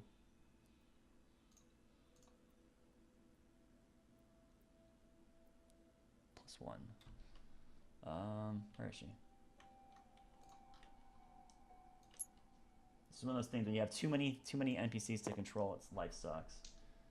That's good for him. That would be a +1, 18, and then Miles gets a 13 +1, 14, and then Aniel. No, dice off the table. Natural 1. God damn it. Poor Aniel. Yeah. Where is she? Oh yeah, she's over here. 2, and then I am missing a call I have to control as well. A call stats are right here. Oh, that's the wrong thing.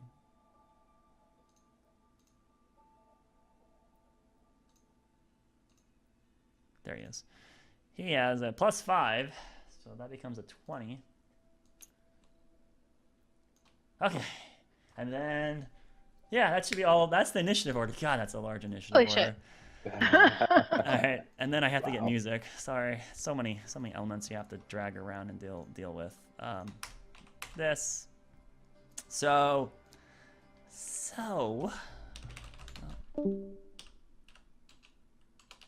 So as you come into this room, you see, you hear screaming and shouting as dwarves are getting knocked around, cut, and hurt. Some of them just got knocked down. They're getting kind of like getting back up. They look like they're bloody. Look like they're beaten. They're damaged pretty badly. But they're trying to fight this thing.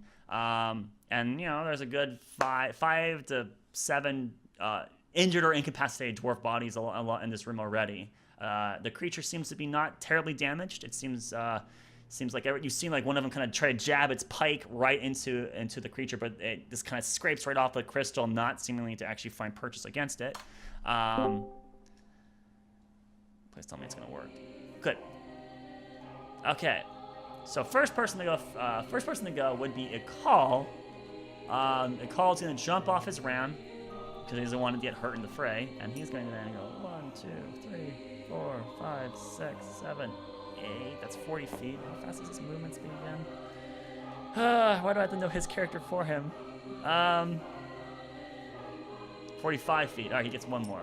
And he'll spend his action to dash. So he gets rushing up right next to it. He runs right by a dwarf, and the dwarf mouth just goes slack as he tries to swing towards a call, but then ends up having to duck underneath the attack from this creature here. But a call, basically it's right next to it and attacking the dwarf, seeming to... You're not sure how they're reacting to a call that's suddenly appearing out of nowhere. Next up would be Reese, another NPC. Reese is gonna... We got your cover, lads! He takes his crossbow up, fires a shot off at the creature. That will just hit, I think. Yes, it just hits. Okay, so... Come on, guys, stand the table.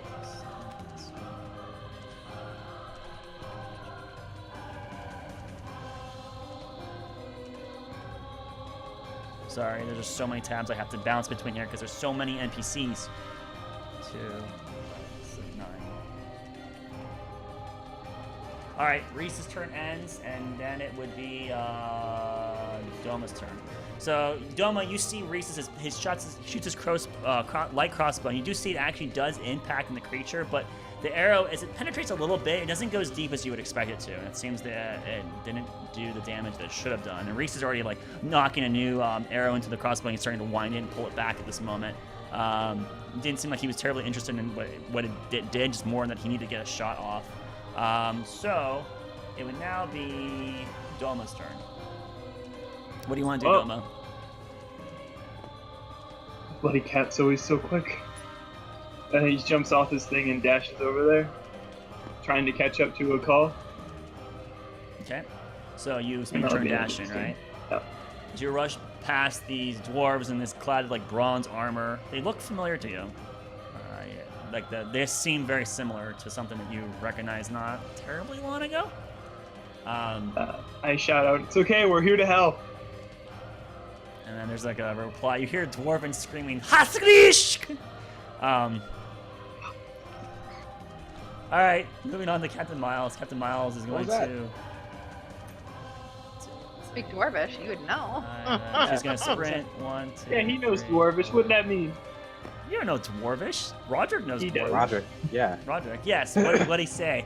That shout was, "There's more behind!" is what that was, effectively. So Roderick, yeah. And several heads have turned over to you, and a couple of these guys over here with crossbows, they turn them towards your guys' direction, but they haven't fired just yet. Because they can't mount till their turn.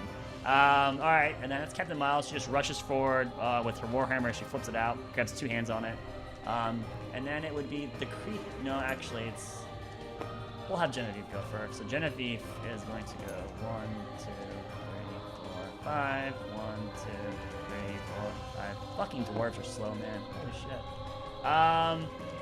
Now it's the creature's turn. So the creature now, as several of the dwarves, they're commenting against this thing, it turns over to these 3 guys here. This guy in front of him and just slashes out its claw. You see this, the creature itself being made of this very somewhat opaque crystalline structure that has kind of like a green energy kind of crackling off it. It doesn't make any noises to you. It just lifts its hand up and slashes it down, and its arm itself is almost kind of like a scyther, the Pokemon. It looks like it's a bladed hand. And slams right towards this guy here. Does it hit? Yeah, 15 plus. Yes, that dwarf is hit. All right, and it does. So many things to bounce between. 2. 11 plus. Right. This dwarf immediately, you see, just cut right through him, and he gets cut into 2. He immediately dies in front of you. As he falls down the ground, severed into 2 pieces. You see a greenish energy bounce off from him and strike into the other bodies nearby, doing... And then technically... No, out of range. Okay. So the energy you see actually spark off and spread into the other creatures nearby, the ones that got hit. They get stunned, and they seem to be still okay, but they look like they're getting hurt. And if they get hit by one of those attacks themselves, they would fall. It turns and strikes that one guy. That one dwarf got immediately dismembered. It then turns to the next targets, which would be this group right here. Makes a step over that way, and then slashes towards this guy with a... Is that gonna hit? That's probably not.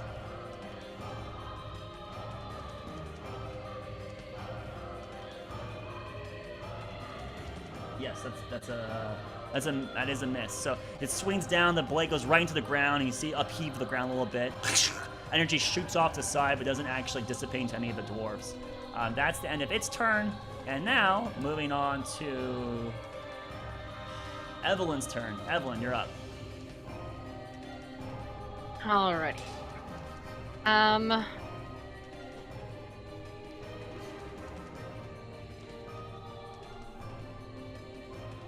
Let me do a...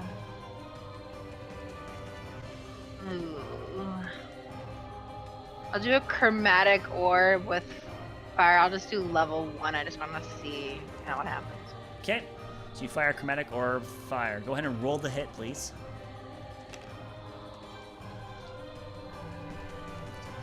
16.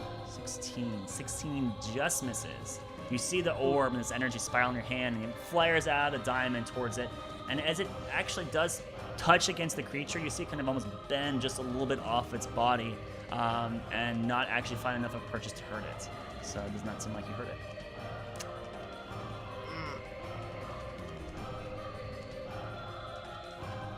Your ram does not seem to be happy about I'm not entering. sure where I am. Okay. So staying on top of the ram, I think his name was Gary, right? Is that the name? You know what? Actually, I'm gonna get off the ram. Let me just go kind of just right over to here. Okay, you jump off to the ram and you rush the side, and the ram actually starts backing away, getting distance, just like all the ones that have been dismounted. They don't seem to want to fight whatever the heck it is that you guys are fighting. Alright, and now it's the millions of dwarves. So these guys get within 10 feet, they kind of rush over here. This guy turning towards the other dwarves, and then kind of gets a really confused look, and then seeing that you guys are trying to help attack it. The physical attacks don't work when I'm on it! He shouts out to all of us. He rushes back in. These 4 archers all take shots. This guy is going to move over here, and you see that he kind of pulls out some kind of item on himself. He starts applying like a bandage of something on his arm that looks like it's super mangled up, and he's got this really painful expression on his face. So 4 shots towards the creature. Miss, 1 hit. Okay. So, of the archers, only 1 hits. This guy is going to go ahead and move over to the side here. Okay, so this guy's not participating. Archers already shot. So 1, 2, 3, 4, 5, 6 attacks. Miss, hit. Okay, 3 hits and 1's a crit. Okay. So, the varying degree of weapons, most of them are pikes, so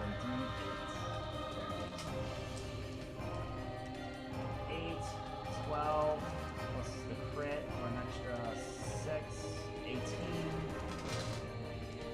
21, 2. Alright, next one. Alright, so several of them kind of scrape into a couple of these pikes to end up getting a fair purchase, but overall the entity seems heavily unharmed. These physical attacks, as they've been announced to you, seem to not really damaging it. They kind of just scrape off the side. Small little scratches or cuts are formed, but there's no like blood or any liquid coming out of it. This thing seems pretty resilient to physical damage.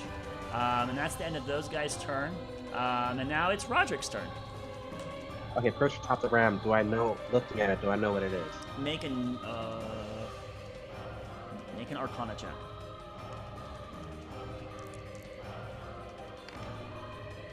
Super light. Okay. That's 21. 21. This definitely has the semblance of a golem-like construct. A creature that's made magically by twisting elements, usually some kind of like base of something like iron or copper. This one seems its base is made of some kind of crystalline structure. It doesn't look like it's aigeneir. It doesn't have the same color hue as aigeneir, but it is definitely some resilient crystalline structure, as physical damage does not seem to be hurting it. So you go, okay, this is some kind of golem. That's what it would be, which means that it should be pretty resilient to physical attacks, and then things that would attack it psychically shouldn't hurt it at all. Poison should be impervious to poison and diseases. Certain status effects would probably not afflict it at all, like exhaustion, or you couldn't probably charm it or paralyze it, petrify it, or poison it, kind of thing. So it seems like it has a pretty resilient to a large plethora of attacks. Magic should work. And magically enchanted weapons should be fine, but those would be the things you need. Alright, so knowing that he shall dismount, and then you're allowed. If you have anything magic related, hit with that, and then he shall use Spirit Fingers and then slam a couple Eldritch Blasts at it. Okay, go ahead and roll 2 Eldritch Or Blasts. attempt to. There we go.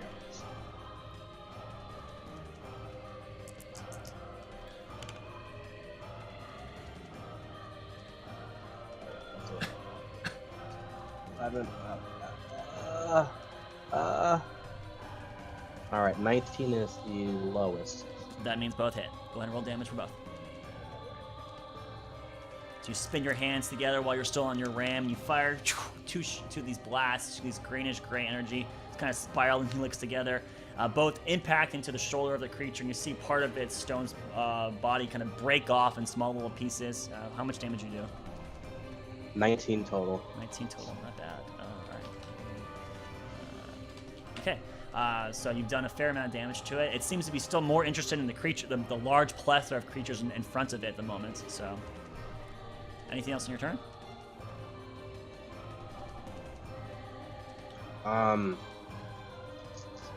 No. Okay, so you're still on your mount, and your turn ends. All right, moving on to Aniel's turn. Aniel jumps off her mount. 1, 2, 3, 4, 5, 6. And she'll try to Sacred Flame it. Makes a dex saving throw. Natural 20.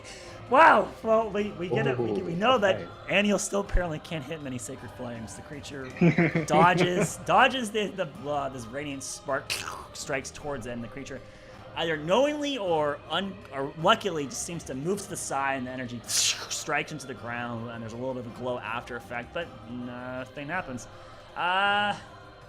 Okay, moving up to the top. Ikal's turn. Ikal enters. It's gonna 1, 2, 3, 4, come around the side of it, and then as he turns to the back of it, he's gonna actually over here. Yeah.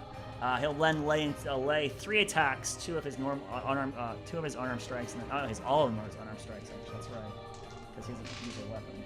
Natural 20 for one, natural 3 for the other. So 1 miss, 1 crit, and then the 11. Call. Where are you? You get plus 8. That'd be a 19. That hits. Okay, so Call hits. 1 crit and then 2. What's his dice damage? Probably D8 at this point, right? No, it's still a D6. Okay. So here's the crit, and here's the non-crit. So that's 6, 11 plus 10. 21. 21 damage is what a call does to the creature. Bad. Well done, call. So he lays off 3 strikes towards it, and 1 of them bounces off to the side. He then hits a good chunk. You see like a crack. Well, actually, you guys won't see it, but from his perspective, a crack forms into the creature. It goes up about a couple inches up its back. Moving on. Reese's turn. Reese is going to go ahead and continue from the side. Take another shot at it. That's going to be a miss. Christ! Hold still, you bastard! As he loads in another arrow. I guess he can't seem to hit it. Moving on to Doma. Doma, you're up. I'm up? Okay. Oh, fuck. Squares are supposed to be 10 feet.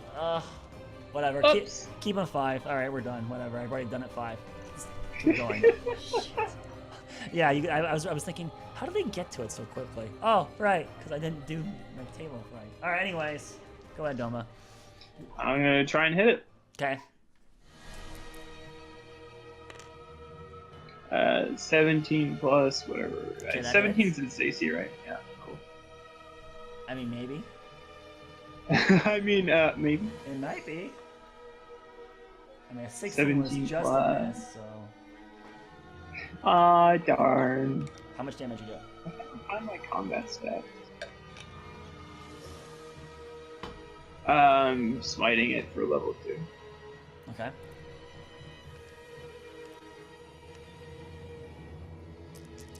Yeah, big number. 5 radiant and 9 physical. And is your weapon magically enchanted? It's no, it's just really fancy. Yeah. It's a bronze weapon, right? Is what it was, I think. Bronze and iron. Yeah, that only helps versatility, but you don't use versatility for it. All right. So you said 9 slashing damage. Is that right? Total? Yes. Okay. Okay. So your attack hits. You see a divine strike go through, and the divine energy definitely seems to do the moderate damage you were expecting. Your slash, though, definitely did not seem to do the damage you were expecting on it. It seems to be resilient to physical. Oh, this is going to be harder than I thought. I swing again. 18 That plus hits. whatever. Yep, go ahead. Roll the damage. Smiting level 1 again. Level 2. Or is it level 1? That's a level 1. 2d8s is level 1 smite. Okay. Make that 11 slashing and 8 smite. 8 smite. Okay, so you work out 2 quick attacks against it with your shield and trying to find opportune moments, and both of them your blade kind of has this like golden white energy kind of course through it and then blast off into the creature, and you see again the radiant damage seeming to have a fair effect as parts of it are kind of the radiant seems to dig deep into its body and kind of glow inside of it as if you're like shining a light into a crystal. And it seems to do a fair amount of damage to it, but the physical attacks seem to not do too much. Every time you hit it, there's kind of like a reverberation that kind of goes up the blade and shakes your arm like if you are hitting something that's just solid and doesn't seem to be a very fun experience. Anything else in your turn? No, that'll be it. Alright, so Captain Miles. 1, 2, 3, 4, 5. I mean, she's not in range. Can I guess she would. Yeah, she'll do a diagonal. What? Actually, wait, hold on. Yeah, she can make it. Okay, so she'll get there and she'll swing her Warhammer. She gets 2 attacks, does she not? Gosh darn it. Miles. Makes 2. No, she makes one Warhammer. Okay, yeah, so with Warhammer, she slams it down once. She does hit it. She does 9 bludgeoning damage. That kind of bounces off you. She seems to be shocked. Woo! As her hand gets lifted backwards, striking a solid object like that. Okay, that's her turn. Gotta get this damage on this creature, and then she has 1 too many. All right. Next up is Genevieve's turn. Genevieve, where is she? Oh. 1, 2, 3, 4, 5. Right here, and then she's going to swing twice. One with her main hand, and one with her offhand. Main hand is a miss. Offhand is a hit. Offhand does a pathetic 4 damage. So that covers that. Moving on to the creature's turn. Okay. Any damage is damage. You're right. You are right. So the creature at this point is going to go ahead and lash out towards the guy it missed last turn. And that's going to hit. Okay, that dwarf is toast. He's dead. As he strikes into him, he just gets the blade goes right into his head and goes right through the back of his head, and he immediately goes limp. His weapon's dropping to the side. You see that electrical energy, kind of green in nature, spark out and strike other creatures nearby. It hits this guy, and it spreads to the left, and it spreads to the right. It does. All right, so. And then Doma and a call. Actually, I guess everyone would see this. You see that it also then sparks from him to this guy here. He gets struck by that energy too, and then bounces to him. Gets struck by that guy too. Doma, it hits you. Doma takes 3 force damage. That half? Nope. Okay. Miles takes 3 damage. Where is she? Fuck. There's too many things. Oh, God. Alright. Looks like everybody just takes 3 damage except the claw. It would be, yes, it'd be 3 damage across this entire little conglomerate here. So, Doma takes 3, Akala will take 3, Genevieve will take 3. Oof. Actually, Reese will not. Reese is not next to it, so... all those people get blasted. The dwarf back here, he falls to the ground unconscious. Move him to the side. This dwarf is still fighting, but he seems to be close to the edge. And then a call. I gotta get a call. Where are you, call? GG. Call. Okay. So, and then it lifts, after that first wave of energy kind of bounces off to all of you, it then lifts up its second attack towards this cluster here. Towards that dwarf. That is a 12. That misses. So that dwarf, he jumps to the side, seeing his friends go down. He's not eager to die himself. Manages to avoid the hit. Can't believe this thing's missed with such a high plus hit. All right, Evelyn, you're up. Oh my goodness. I've been told that magical is pretty much the only thing that's gonna damage it, right? Nah, Roderick shouted that. Yeah. How tall is it? How tall is it? We're talking about 20 feet tall. Alright, I'm gonna do... Shit. I'll just do Chromatic Orb level 2. I'll try it with...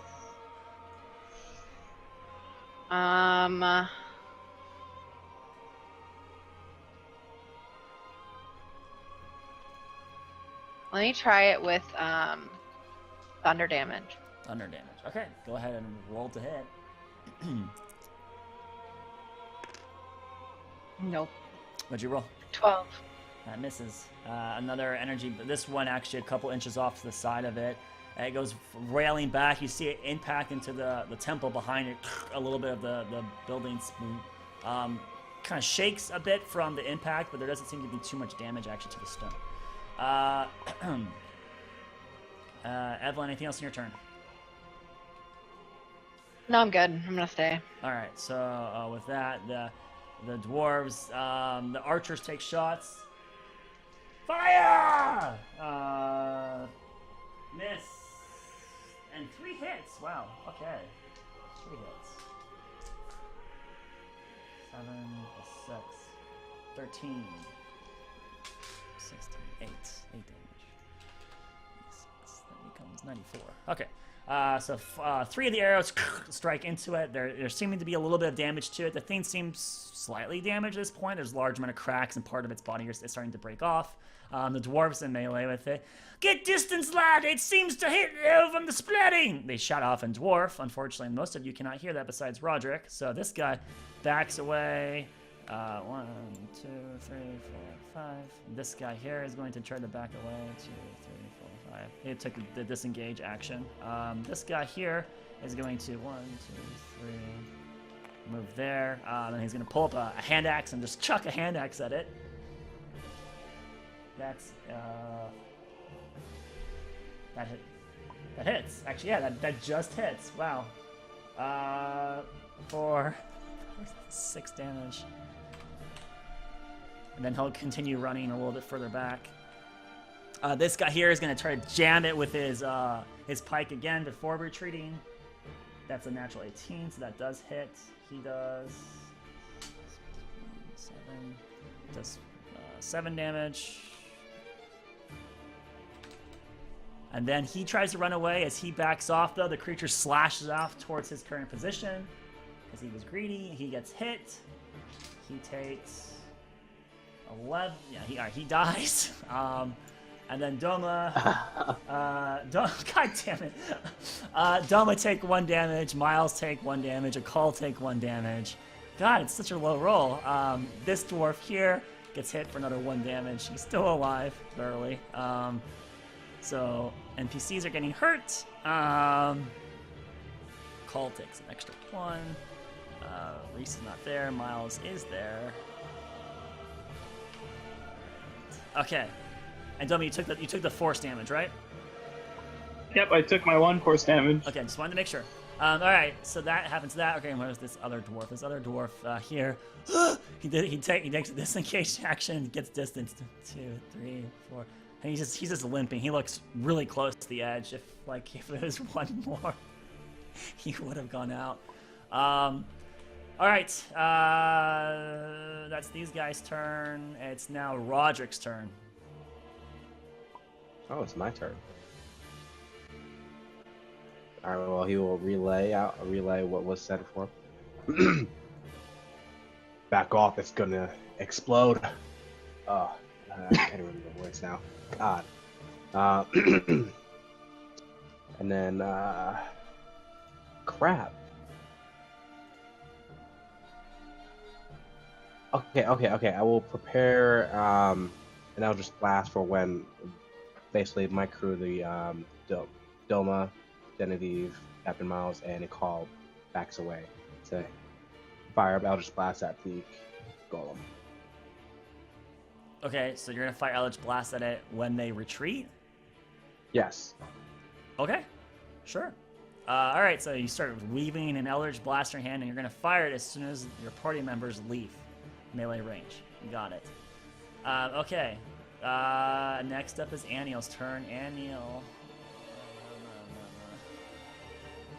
Our party doesn't look too hurt. Heal the dwarves. Would she heal the dwarves? Yeah, I guess she would try. 1, 2, 3, 4, 5. Moves to here. Mass Cure Wounds. Let's see if it works. That does work. Barely, but it does work. So you see... God damn, I gotta put dwarves back on the table. This guy up here would get back up. This guy back here would get back up. The one over here would get back up. That's 3 of them, and she can heal, I think it's 6 creatures with that. She'll heal Doma. Doma, you heal... I mean, Doma heal it full, because even if she rolled the lowest possible, it would heal that, like, 3 damage you have. Miles will get healed, and then she'll heal Genevieve. So, that's her turn. Actually, no, wait.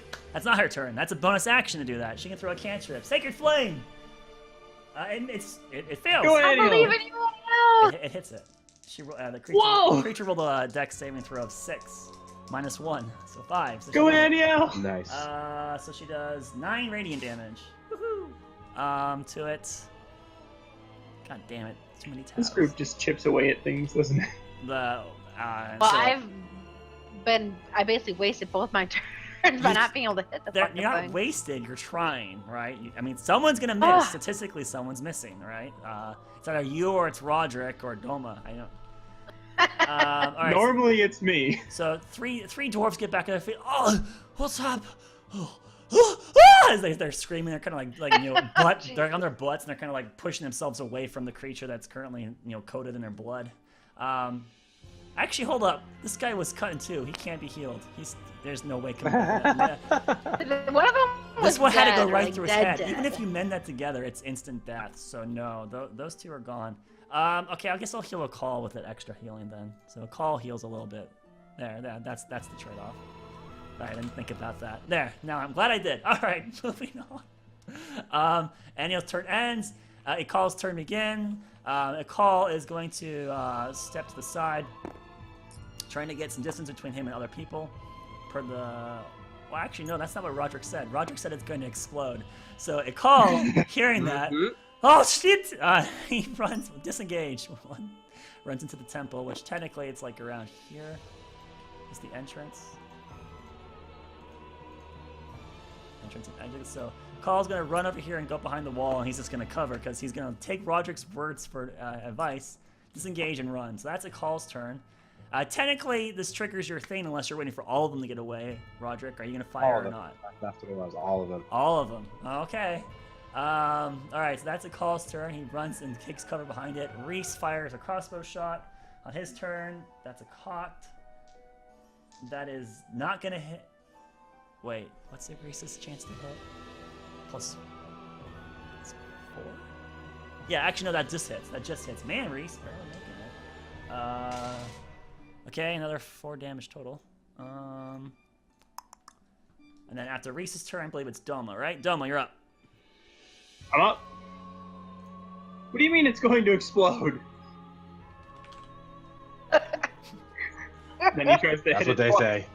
You can respond if you'd like. That's what the dwarf said. No, you idiots! Spread out!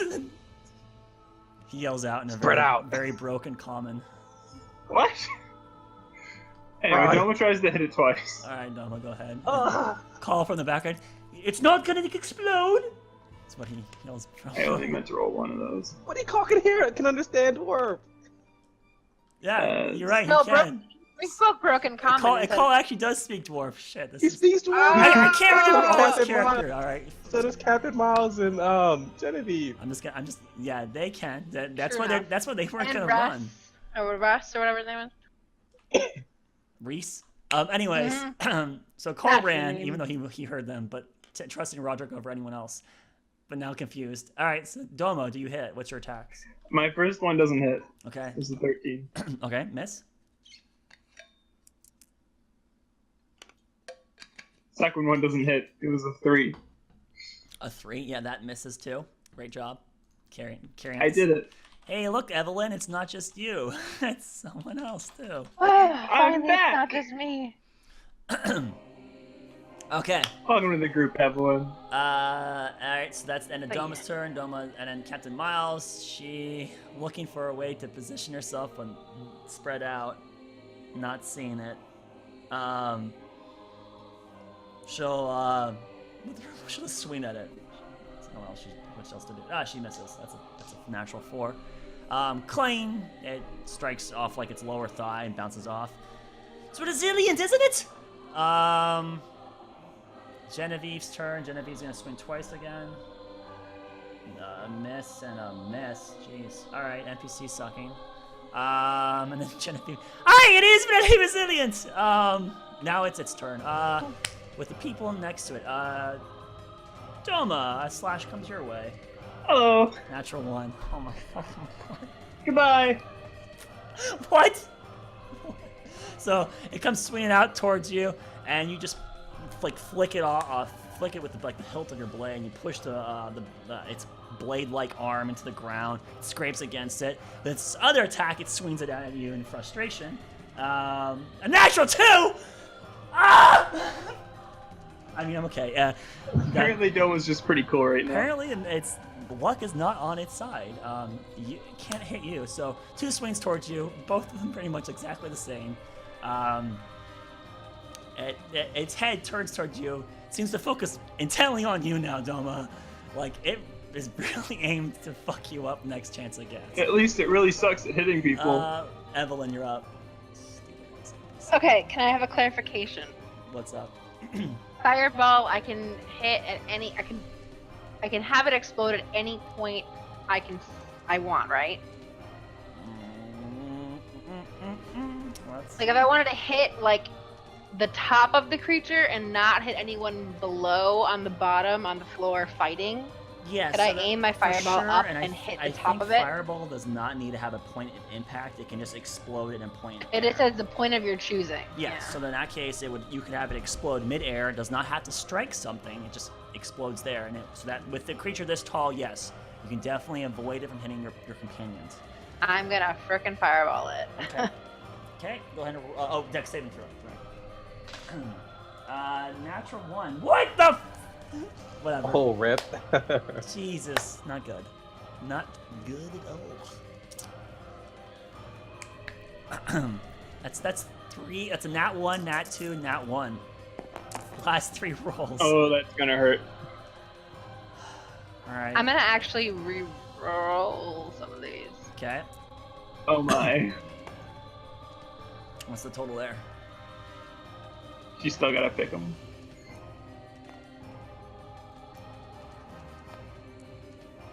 A 3? That's below average. Unacceptable. Hopefully she gets like 2s in trade-off here. Watch.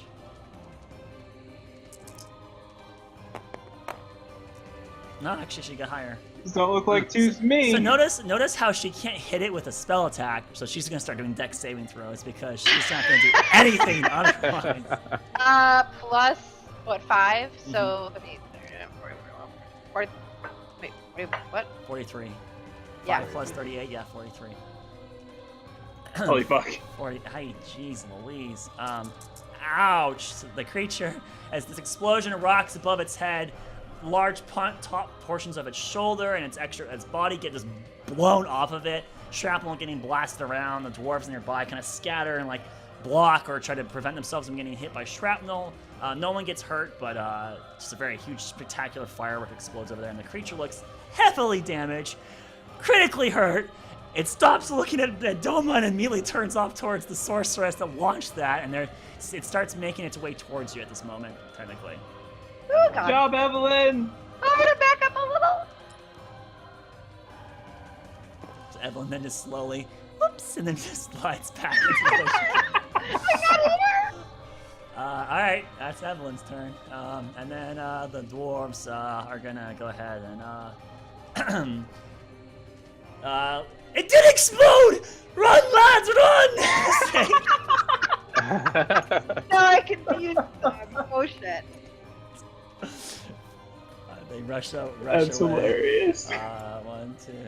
They're gonna reassess the situation. 1, 2, 3, 4, 5. Yeah, just get some distance here. They're just gonna run, kind of get some distance. These guys over here, they're gonna get distance too, but they'll shoot as they run.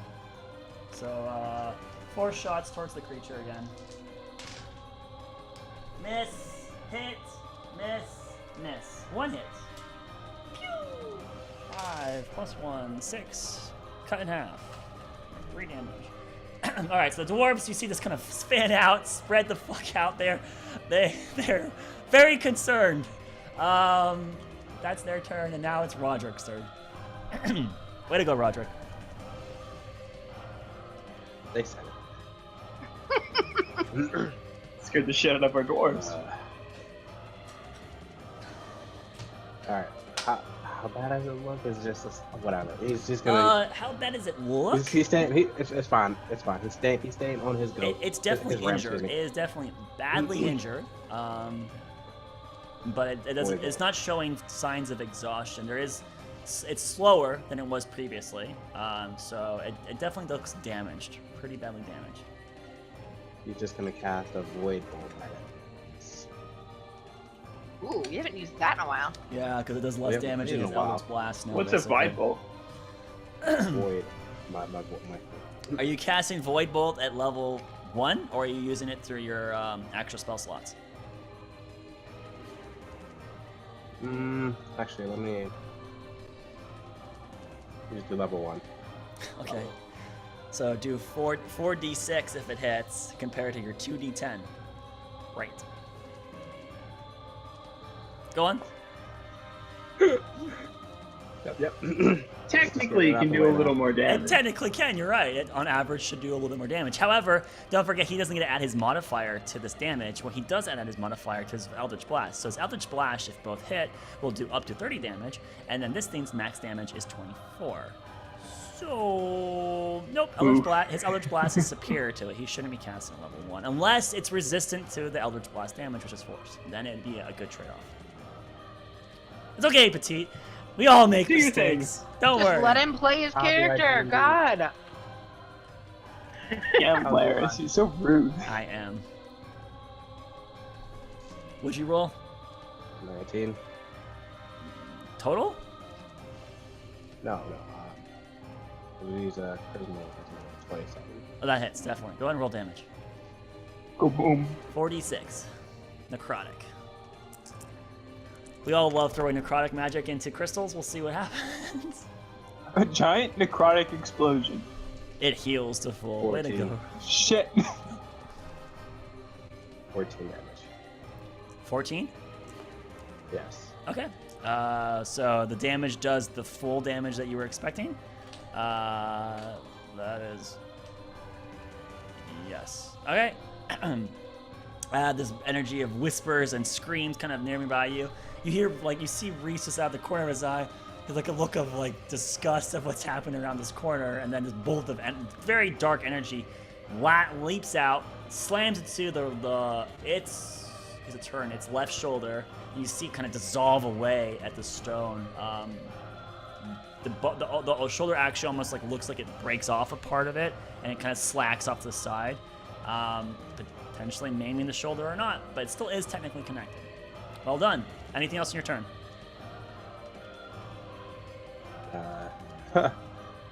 No, he'll just kind of look at all the rest of the doors. Okay. So then your turn ends. Annie's turn.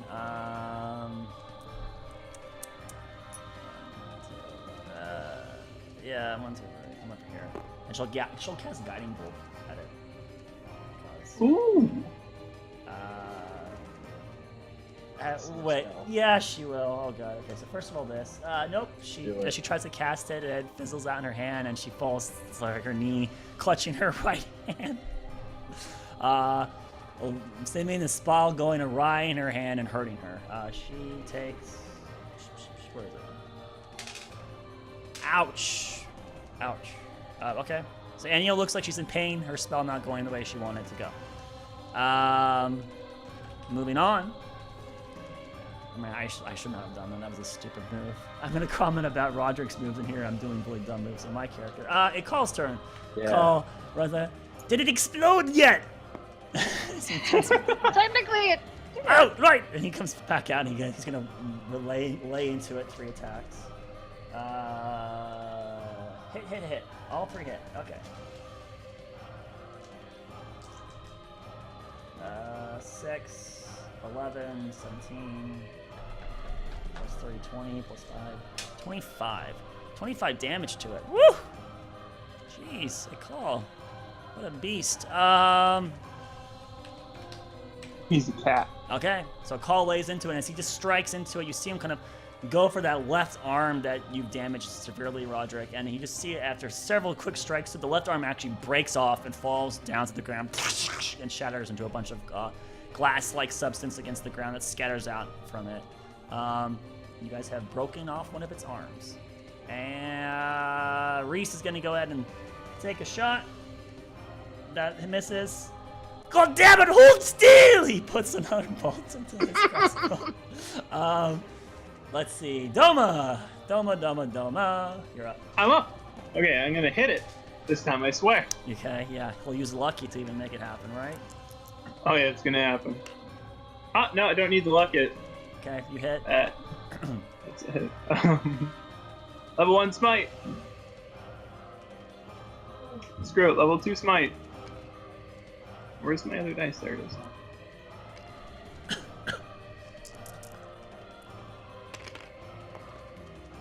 Oh, okay. It was 5, 10 slashing, and 14 smite. How do you want to kill it?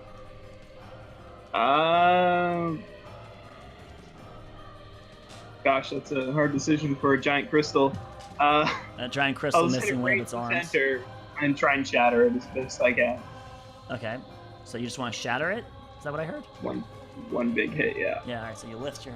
Put both hands... you actually, like, put your shield down just for a moment. Put both hands on your hilt. Slam it. Slash, like, right towards its chest. And as you slash into the chest, you get a huge carved wound into it. You know, about 3 inches, 4 inches deep into the substance. And as you do, you see this light kind of spark out of it. The creature, like, slumps down. It doesn't actually have legs. It's just like a floating lower body. And it kind of... its lower portion slides into the ground as it puts its right sickle hand into the ground, trying to prevent itself from fully collapsing in. As it's like keeping itself teetered up, you then just swift kick, like trip kick the one arm it has, and it makes it teeter, fall, impact the ground, and shatter as its glass-like body breaks up against the ground, and it's no longer living. The dwarves nearby here are all heavily hurt, breathing heavy, bloody, and you guys have vanquished this creature that should have been far more deadly than it. God damn it! Deadly than it was. Well done. Well done. What do you guys want to do? That was a pain in the ass. Gonna ride up on my goat, my ram. You're still running your ram, technically, yes. That's a nice goat you got there. The whole time he's been sitting on his ram. Yeah, he's the only one that didn't dismount. Yep. I love it. Is everybody okay? Yeah, for the most part. Some of us, at least. What the Pat hell's yourselves up. blazes was that? Ooh. Okay. Well Big done, thing. Doma. Well done. A call comes up and like pats you on the shoulder. Thanks. Bloody hell. Several of the dwarves are kind of like, congregating and regrouping. One of them like approaches your guys' group and thanks for the assist. What unit are you? Wait a minute. I recognize We're not with the you. unit. Oh, again. You're the group that came in ahead of us. Like Yep. a month ago, right? Something like that. You've been here the entire time. Who are these? And he Well, we points to the made other dwarves and then... We made it through the other side. Oh, you got I haven't out. been here the whole time. Yeah, it's the other side. Mm-hmm. You guys couldn't wait. How'd you get actually. past? And he gestures down this way. How'd you get past the giant cubits of rubble back there? some effort. There was a path when There we was a giant, came through. like square drop, and it was just full of stone, and we spent weeks digging that out. Oh, the elevator? The shaft? Yeah, that's that. So you fixed. You fixed So you it. fixed it? I don't know. I mean, it's not working. We have rope ladders, but I mean, it was full of Technically, debris. we're the ones that broke it. Well, not on You purpose. didn't have to say that, Domo. So that's how we got down. You just went It down it and it kind didn't of- cooperate. Broke and dropped us more than anything. Yeah, it hurt.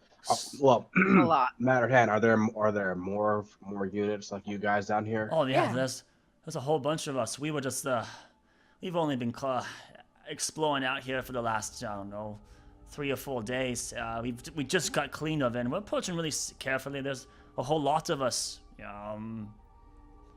This is the remnants of the Mamabald platoon that you see in front of you. And you see all these dwarves look pretty battered and weary. It looks like they've been down here for a long period of time. You know what they went through, because you how guys long have basically you- went through it wait. yourself. We've been here. Interesting place to We get one. left Midan how long ago? About a month ago, right? Yeah, it was about a month ago. So when did you guys enter?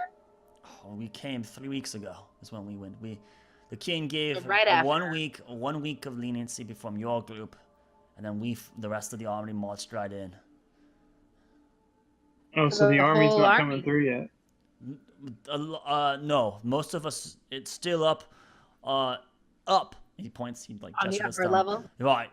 We can't bring everyone down. The constructs can't. The fall would just end. Yeah. So Yes. we've What platoon did you say that you were with? the Mambald group. There was originally 40 of us, but we kind of poking around this forsaken thing here, and he points to the temple, and then Where did this thing come from? that's a good question. Gary! You said you saw it in here! Where'd it come from? I don't know, he shrugs. Gary's never helpful. Yeah, I can tell. Um, Can I poke around the giant thing to see if the core is still intact, if there is one? Sure. Make an I remember there being one on the old ones. Make an investigation check.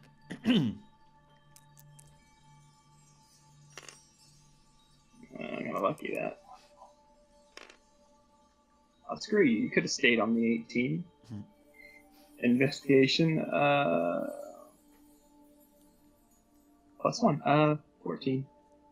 There doesn't seem to be a core per se for this, and any residual magical energy left in it seems to have completely dissipated. You think this thing is completely inert and completely safe. So there doesn't seem to be anything of remnants of it that would keep it together. You do remember the thing that you previously was an elemental core, and a creature made of almost like an element. An elemental is different than a golem. A golem is an artificial creature that has magic imbued into it to make it into what it is. That's what a golem is. It's very almost like AI. An elemental is a naturally occurring creature in existence that's still Okay, have so they don't The use cores for elementals? them.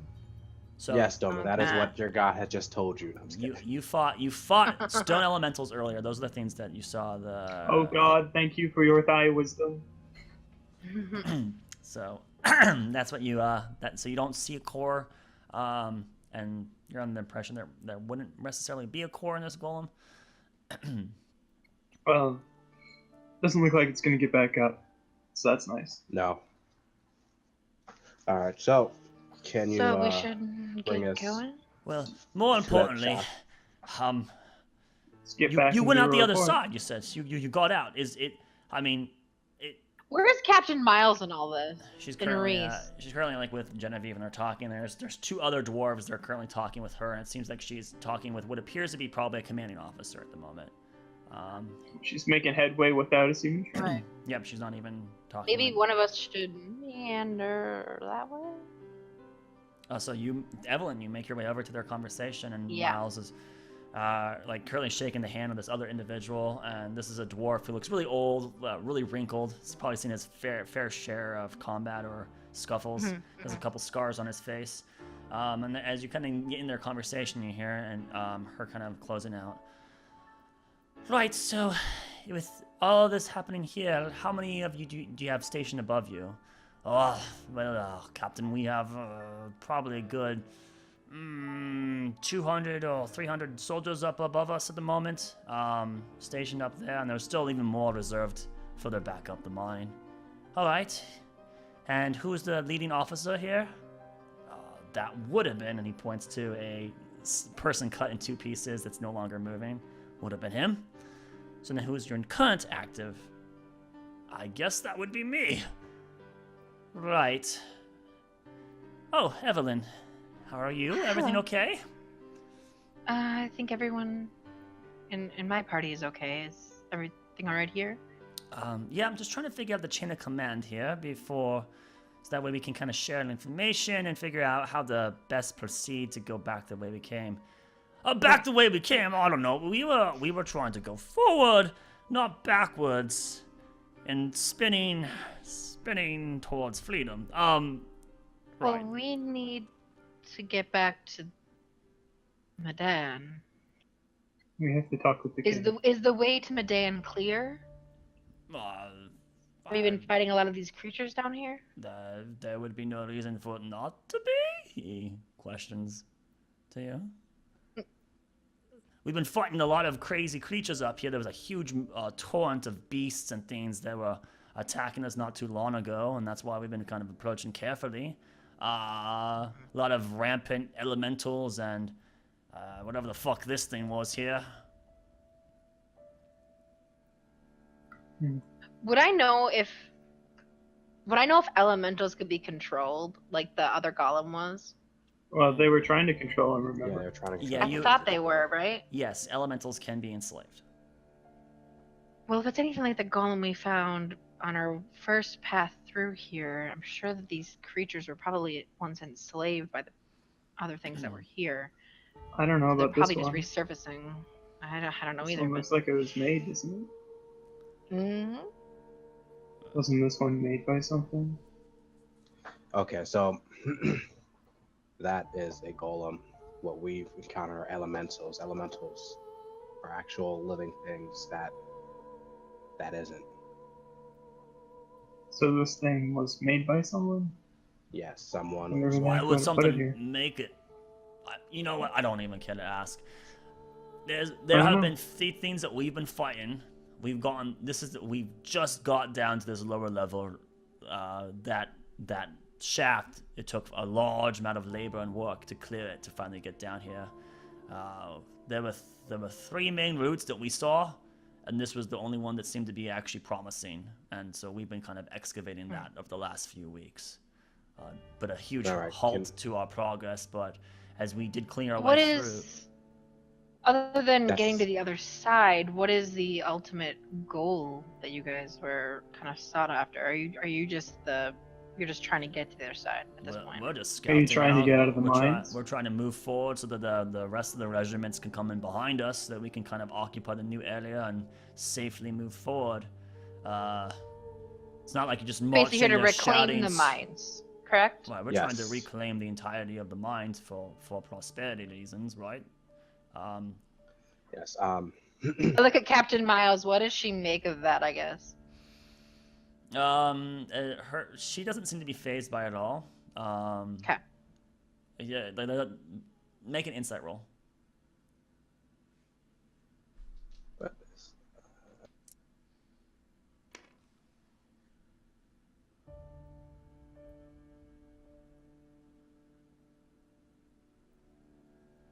15. 15. Yeah, that you sense no distress with her. It seems from her stance, it looks like she was expecting.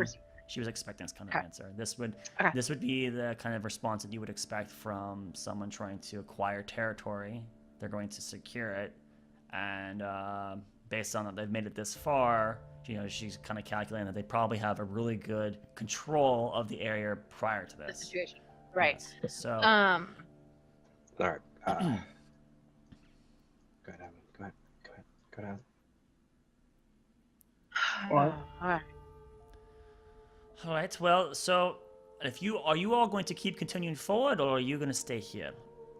We need to get back We're to going Midan back right to now. them. No, I'm sorry. I Do was we have talking someone? to this man ball. I think there's two separate conversations happening here. Yeah, we need to get going back to Midan. We kind of have to get back and report to the king. Right. Well, before you do, can you make sure you relay to command back there what you saw? Because you guys were supposed to be scouting for us in the first place. I mean, what else is So down we're here? going back to Midan, yeah. I mean, right? That's Have you met any bull scraps yet? a what? That's what they're called, right? Well, I mean, we Grass the size of trains and kinda What the carts. fuck is a train? on our first pass through.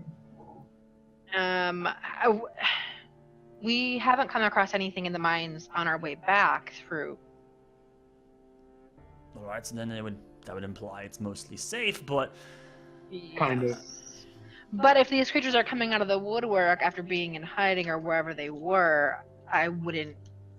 I mean, obviously, Also, move forward with caution, but we didn't see anything on our pathway through just now. well, we're definitely gonna regroup here for a bit, get the dead gathered up and heal up a foot before we move forward. I mean, I guess since the commander's down now, well, that's what we're gonna do. We'll button down here. If you're gonna head back that way, can you just let them know that we encountered something, we dispatched it, we've lost about half of our unit, but we're holding here at the temple and we'll wait for backup. Yes, of course. Yes. just to let you know, past that cave in back over there, or the place we came from, the ceiling past there, there was a giant explosion earlier. It's pretty unstable. Right. Well, we'll stay. That here. was a side shoot that we were down, but yeah. Might have spread. Well, it's good to know that the place is probably safer than what we expected if you're all still alive and if you truly made it out to the other side. So, though, if there's more of these things, and he kind of seems to like groan to himself. All right. Well, the Lord be with you. As he then kind of like returns and goes back to his other people, and he starts helping, gather the dead, and the dwarf's gonna regroup effectively. So what are you guys doing? Can I take a nice chunk of whatever the heck this thing is? I mean, sure. Yeah, there's a bunch of crystalline structure there. Yeah, I'll try and take some nice looking pieces. Sure. Make an investigation roll. How big of a piece are you trying to find? Not like a big piece, just moderate. Something that can fit in the bag of holding without too much Right, but I problems. mean, like, how big? Can you give me a dimension, please? Less than a foot, a little bit bigger, close to a foot. Yeah, make an investigation roll. 17. Okay. So most of it's shattered. A chunk of a foot by a foot, you said? A cubic foot? Yeah, you're not gonna find a cubic. Well, hold on. Okay, so That was a big thing. the blade portion's still intact. This very sharp, coated with a bunch of dwarf blood and organ material. That is still intact. And that's about, maybe not a foot wide, but it's the largest piece that's still residing. So if you want to put Sure. yeah, okay. However, we're talking this piece of material is more in the realm of like, gosh, Bigger. four Can I just feet. take a few pieces that look nice then? Okay, Yeah. for a foot. You find an 8-inch by 6-inch by 5-inch piece. 8 by 5 by 6. Yeah.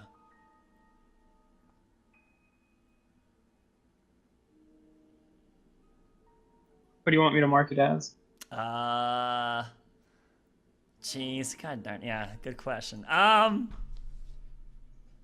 Crystal Guardian piece, I guess.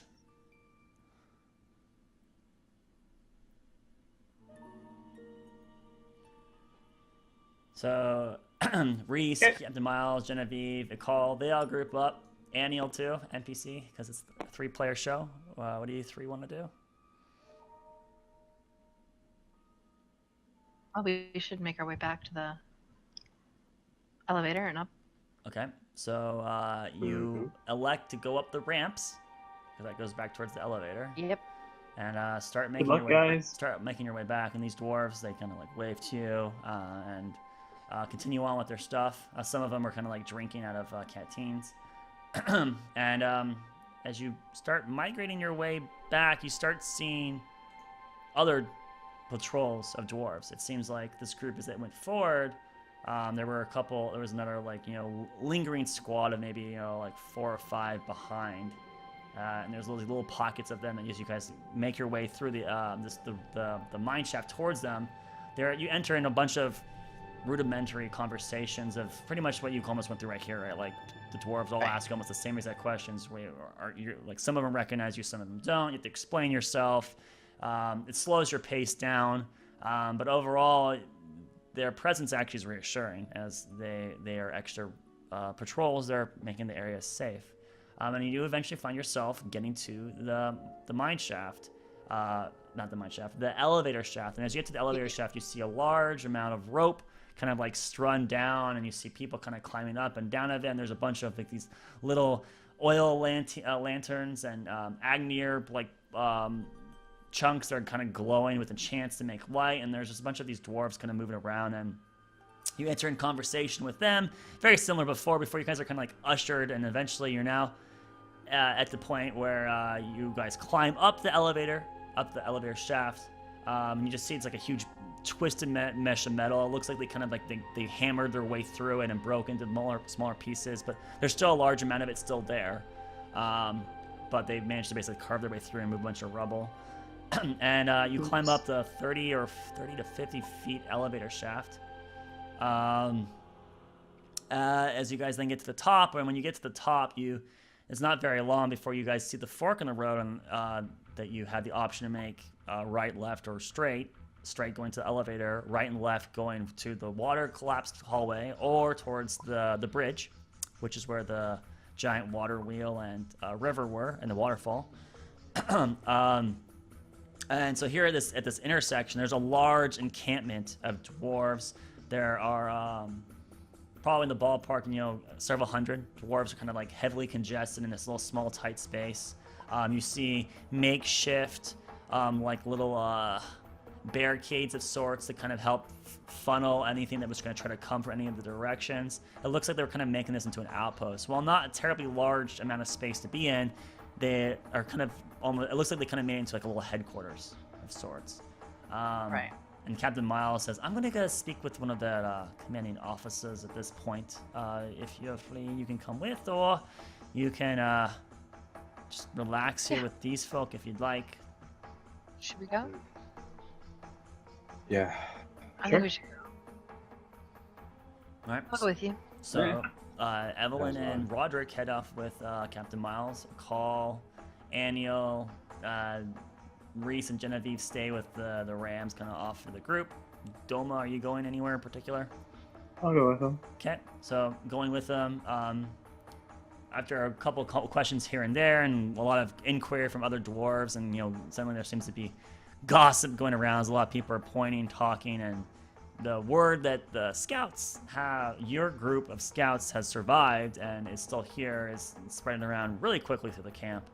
You eventually find your way to gosh darn it, what's his name? Where is he?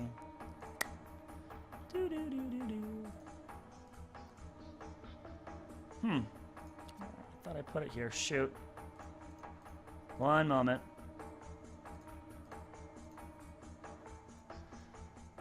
Okay.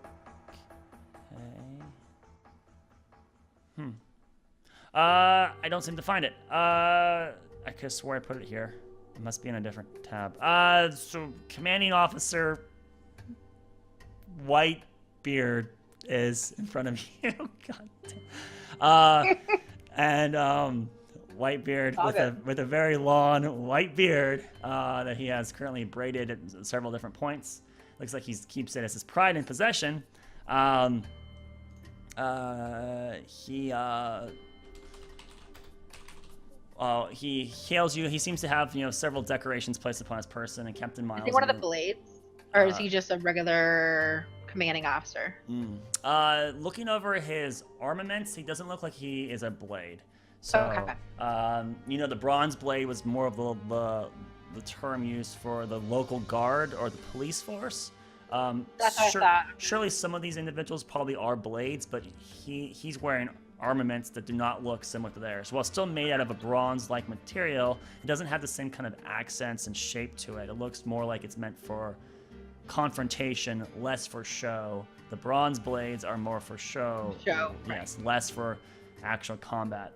He has a helmet he currently has tucked under his left armpit, and his right hand is currently resting onto a hilt of a sword that's currently dangling off the side of his hip. As Captain Miles approaches, they both salute and they exchange greetings with each other.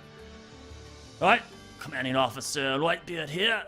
And then Captain Miles replies that I'm Captain Miles from Hammerhold on the other side of the Midan Mines, representative of the Kurat region. Nice to meet you, Captain.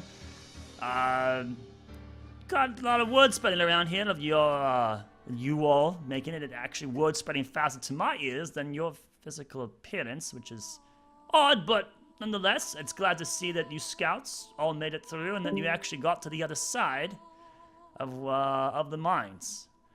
Would you like to come over to my tent? And there's this little tent, several tents kind of placed in the mine shaft. And he gestures to one specifically, and we can kind of dialogue about what you witnessed and saw and what's going on down here, because there's a lot of shit going on down here. You get my drift. Sure.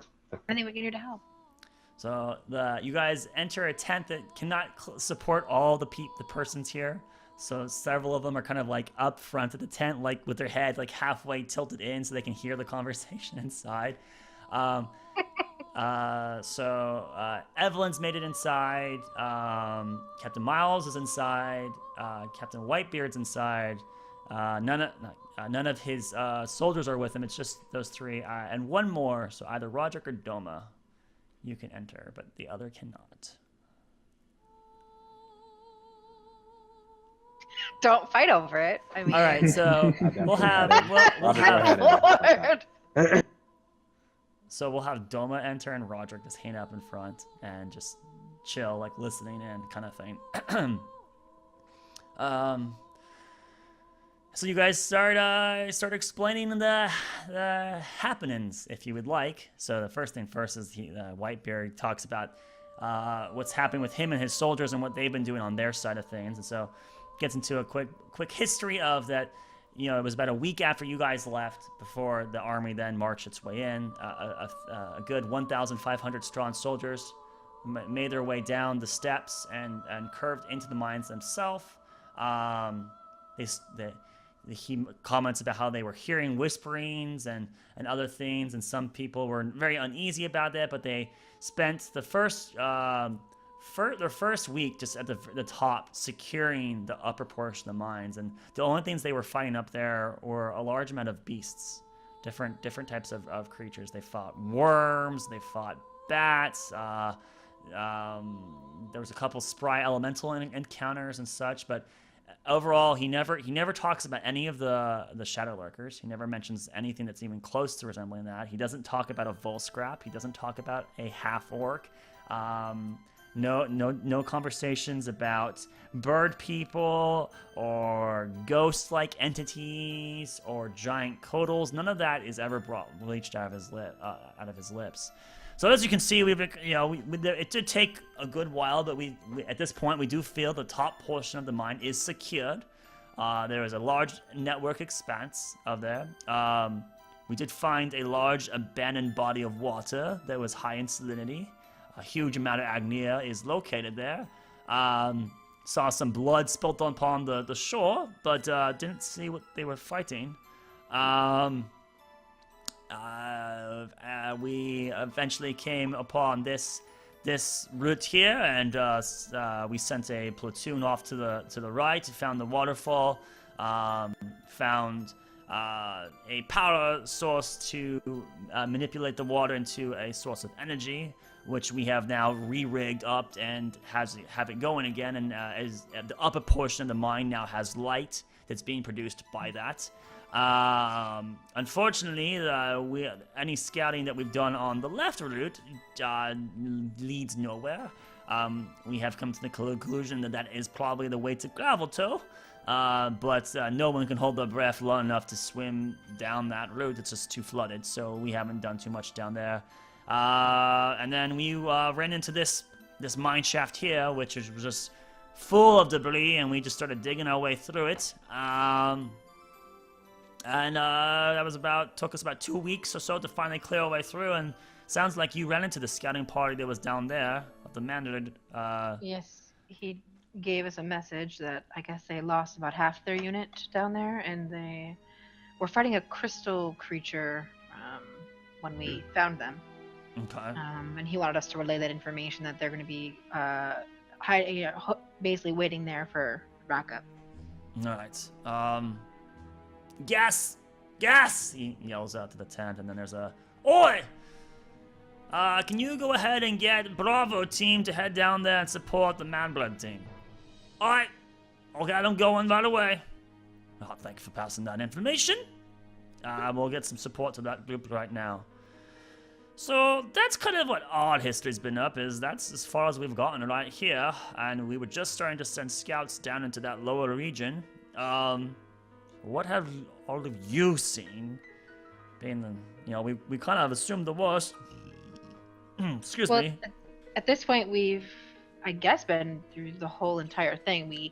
Our first trek down, we kind of went the, I guess, more southern route, and then we kind of came back the northern route. So the way that the Marba, that platoon, Right. if they keep going straight, there was really nothing on that route when we came back through. Okay.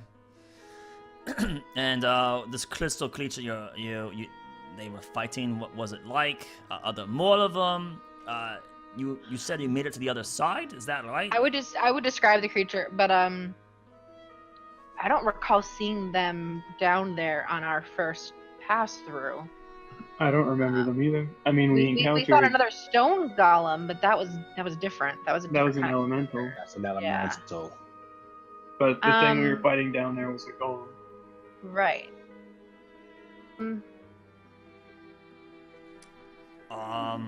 Okay, well... What else have we seen? I don't know. You asked what we got to the other side, and I kind of look over at Captain Miles and like, yeah, this is Captain Miles. Right, they have this crew here. They got to Hammerhold on the other side of the Midan Mines. That we call it the Kurat region now. I suppose. I saw you guys 2 weeks ago, 3 or so. They made an appearance then, and they kind of regaled me a lot of information about what they witnessed here in the mines.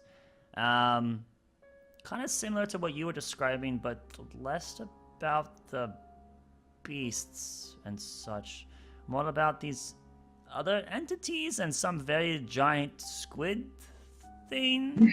Maybe you all should talk about that. I don't know. Either way, I saw them about 2 weeks ago, and then we sent word to the reigning council to ask for what would be the next best move, as we weren't certain if any more forces would be coming or how the crown wishes to proceed. Right. That was never actually regaled to us about that either. More about this entire mission is to just reclaim the mines, secure it, open it back up so that we can negotiate, I guess, about what would be the best method. I'm kind of surprised that you guys are all still alive. Honestly, we thought that you all went rogue or something. It was a lot of gossip and hubbub, but a lot of old scraps apparently. It was a pretty harrowing experience, so I can I'm kind of understand reading about surprised the we stories, made it, though. although not all of our party made it. So That's I right. We guess- ran into one of your parties that had entered the mine earlier. We ran into The oh my gosh, what Pathfinders. Rose the party. Pathfinders. Yes, yes. Pathfinder unit. Yeah. Well, unfortunately, every Pathfinder unit that we sent down didn't return, so we assumed they're all lost. Unfortunately. So Dragonborn hasn't Don't come back this think- way. Dragonborn. Oh, Mhm. wait. That's is that one of those lizard men? Yes. Yes. Kind of. By the name of Auric. No, there has He was been- with part of the Pathfinder unit that was headed back to Midan as we continued forward with one of the Pathfinders. But If you find anything about them, just let us There know. we've run into no lizard men or any of the Pathfinders. They have all just missing, and we've combed pretty well through here. We run into no. have you found any bodies of any creatures at all in here? No, I mean besides the things we killed ourselves. Seen spilled blood, but we haven't seen any carcass of anything. I kind of blood's give probably Doma. ours. I kind of give Doma like a side glance. All right. yeah. Well, Captain. I mean, you and I can kind of talk about the best way to move forward here, but I'm surmising that the king's gonna want to talk to you lot. Probably. We're to report back to him once we return. That's correct.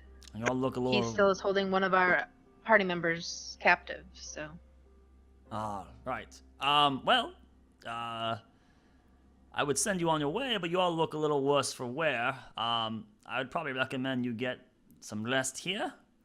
I'll go ahead and send some word back to the crown, so that the king knows that you're heading his way. That'd be great. I mean, that's what you're doing, right? You're headed back. yes, Right. absolutely. All right, I'll go ahead and send words and kind of talk about what you've dialogued here with me to give him an advanced warning on it. And take it from there. I mean, unless there's any questions for me, I'm glad that you guys didn't die. I'm glad to know that overall things are safe. I didn't Ish. fight any squid monsters, but wait, let's talk. You know what? We could talk more in the morning, I guess, about Oh, that. boy. Sure. Yeah, You know what? I'm pretty out of it. Yeah. All right. Well, I mean, Okay, good night's rest. just take any of the tents. There is no. They all are pretty much anyone would let you sleep in them. And besides this one, obviously that's for me. But any other ones, there should be little cul-de-sacs of sorts for you to rest upon. Okay. Right. Thank you. I got a lot of reports to do. He sighs as he like sits down on a wooden chair, grabs a quill, dips it into an inkwell, and starts writing on parchment. I leave the tent. You all go on ahead without me. I'm gonna exchange more words with Whitebeard here. But you can, if Everything you could okay? all please tell Genevieve and Lise that they are, dismissed and they can lounge around. Rest. That'd be acceptable. Thank you. Is everything Sure. okay? No, yes, I just kind of want to ask one officer to another some questions. Okay. Just let us know if anything's amiss, okay? All right, very well. Thank you. And then you guys are like she almost like ushers you out before then she closes the tent behind her, and starts entering. I'm gonna look for Reese and Genevieve then and let them know. Tell Okay. them what you said. They both salute you and then kind of relax. Like their posture drops for a brief moment before they kind of just immediately Reese sniffs the air. There's got to be some ale around here somewhere, and he starts looking off for ale, and Genevieve just follows right behind him, kind of thing. So they're looking for food and mead and drink, and you guys you're free. A call looks at you all expectantly with Aniel. Right, so it's everything good, kosher, as it were. Yes. Yeah, he's On the gonna send surface. word to the king that we're on our way, but he gave us kind of free reign to rest here for the night and just Yeah, Head out basically in the rest. morning or night or whatever time it is. Or whenever we wake up. It's very fascinating to see so many different dwarves here. I'm very eager to see what Midan looks like. It's pretty cool. It's pretty cool. For Uh, sure. I'm going to. Oh well. What are you all doing? What do we? What is the plan here? I Get kind of some want to sleep. Oh, I am way It's been a long journey. too many questions to ask. I will then go strike up some conversations with some of these fine short individuals, and I will catch you all tomorrow or whatever. Yes. It should be really we'll- easy to find a giant white catman like myself compared to the rest. Very well, sleep well. He kind of gives a wave before he just like You too. walks off. But Not he a doesn't. He problem. doesn't walk very I far. nod He at just him. like immediately goes right He's into just the like middle. scoping out. He goes right into the conversation. It's like, probably 30 feet away from you guys, and just like puts and interjects himself right in the middle of their group. And they all just stop and they like look at him. And he's just standing there in the middle, and you hear him kind of like introduce himself. Ah, yes, I am a call of the Broken Peaks, and he just starts getting to a rant. I like that. muttered at the Doma and Roderick. I'm like, this might end interestingly. So that's where Call just moves away, and so now you have you, Aniel, Doma, Roderick, and Evelyn. Well, he said we're free to kind of take whatever empty tents are available, and we can rest wherever we need to. What do you guys want to do? I wonder if there's any dwarfs around that can identify objects. That would be nice. Though Be I'm worth asking. sure. Uh, So we just walked away from the is there person we someone probably around? know. Okay. So you Yeah. start looking through this encampment, trying to find someone that would maybe have magical powers to do that. Go ahead and make whoever would like to make the investigation check. Can I help him out? Yeah, of course. They will assist. All right, so you get advantage. Advantage. all right, I got a Advantage. Okay, 15 for. Remember that. Remember the 15. Oh, Natural 20. Damn! All right. So as you 27. poke around, there is an individual that is up on this forward camp. After conversing, you recognize that while this is kind of like a headquarters camp, this isn't the main army. The main army, it's too compact here to have the bulk of the army here. So this is like a forward camp, in fact. The main army is actually even further back up the mine shaft. And there would definitely be someone back there that would be able to assist you, but that's going to be like a day travel kind of thing. Up here, though, there would be an individual that people think could probably assist you with that. That person would be Ezekias, who you eventually find is a relatively younger-looking dwarf. Yeah, sure. I said Ezekias. I said Ezekias, but so not that the name should really matter too much, but we're bringing it back up. yeah, all right. Well, let's bring up this random NPC that we'll never see again. Hey, do you remember Ezekias, the one guy that? All right. Anyway, so you find this dwarf, red hair, has more of a 5 o'clock shadow than really like a long beard, and he seems to be more of a scholarly individual. And you enter a conversation with him, and he does alert you that he can do attempt to identify items. He's not the best at it, but he can try to do it for you. Though he can only identify up to 4 items. Is all he has the means to do such. I mean, we can get the rest of Midan, I'm sure. Mhm. Yeah, Right. What would you like me to try? Try to yeah. What do you want to have him Oh. try to look at? All right. What do so we I have two anyway? things. I have a circlet with a small circlet with a red gem in it, so it's like you got a little orange, Oh, that's right. as well I as have- a chainmail with some unknown metal. Oh, Okay. you have that? I had it written down in my inventory. Well, all right. So what is it that you I want? have I hand them. 300 oh, X and sickle, Yeah, Right, sickle right. of some sort. and then the Four- red clear four- potion four- liquid four with tiny things. bubbles of light. 4 Yeah, things. with I bubbles. can. Ezekiel, I know just a we're moment, just saying trying to things so we can discuss decide which. gift Let's to do use. the circlet, the chainmail, the axe, and the sickle. All right, so No. Not the clear liquid with tiny bubbles. the circlet. You want that or the sickle? Do the potion instead of the sickle. Okay, yeah. So axe, potions. the red liquid Alright, potion so- with tiny bubbles of light. And Wait, then is the circlet, sickle a one-handed chainmail. weapon? Yes. Wait, I think so. Yes, it is. It's not a scythe. It's a sickle. It's a one-handed weapon. Oh, All right. So what items? And yeah, what's the The first? small What's the circlet. first one? What's the first one? The small Circlet. circlet. The with small the circlet. all Red right. or yellow, orange. gem in it. With the shiny gem. Okay, I'm trying to figure that. I think it's this is the one I was referring to. You said it has a red gem in it. Yes, or you said Okay. like yellow, orange. I put in parentheses. Okay. So he waves his hands over it. There's a brief glow before he then opens his eyes. This is the circlet of blasting. You can cast 3 consecutive fireballs with it. Maybe not fire. More like rays, like the fire rays, right? And you fire 3 of them at once, and they'll burn someone.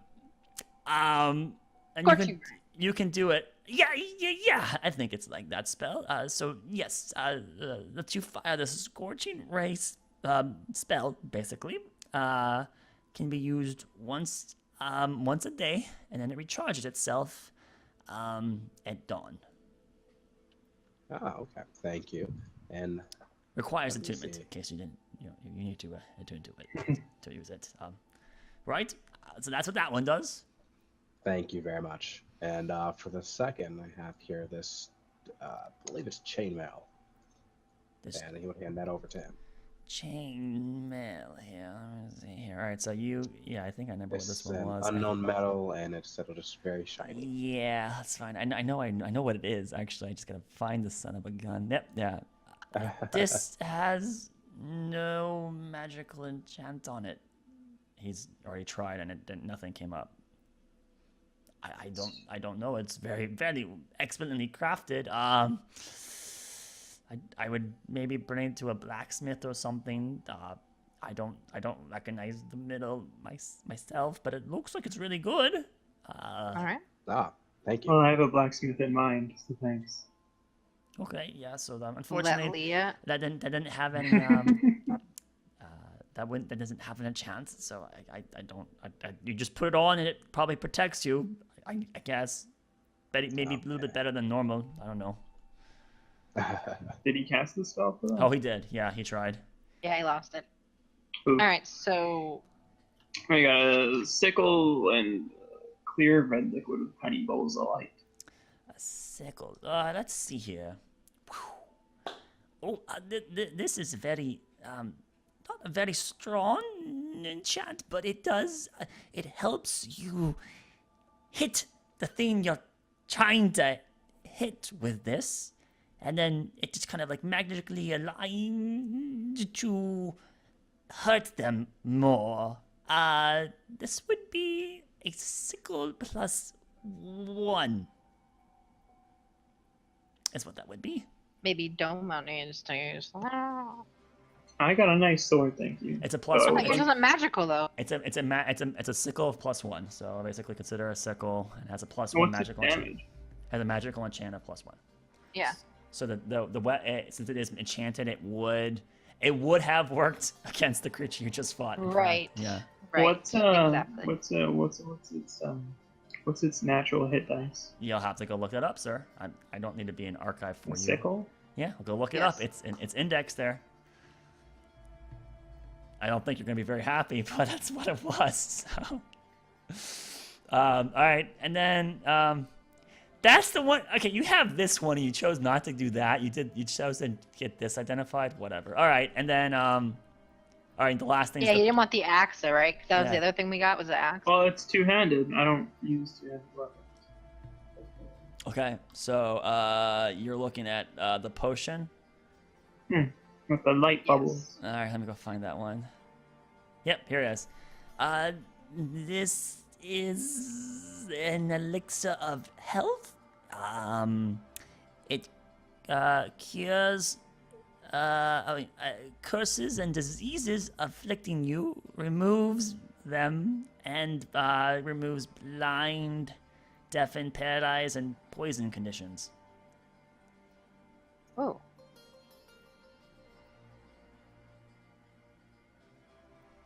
That's what. So it's a cure-all. Cool. Well, not Wow. a cure all. I mean, there's, it won't cure death. It won't Not many things cure. do that. Doesn't do petrification. It doesn't. It was curses, diseases, blindness, poison. Is that what you said? So yeah, it will cure a curse, a disease, a blind, a deafened, a paralyzed, or a poison condition. So it's like my lay on hands, but it gets rid of curse too. Curse, disease, blind, deafened, paralyzed, or poisoned. It cures one of those. All right. So that's what that does. That's all. All right. Unfortunately, I can't do it anymore. But You've been a great help. Thank you. Thank you Yes. much. all right. Have a good day. Thanks, You dude. too, Zekas. Thank you. No, Ezekias. Zekas, sorry. No, Good night, Zachary. Ezekias. Easy kiss. Yes. Yes. Everyone will remember Ezekias. Oh, clearly.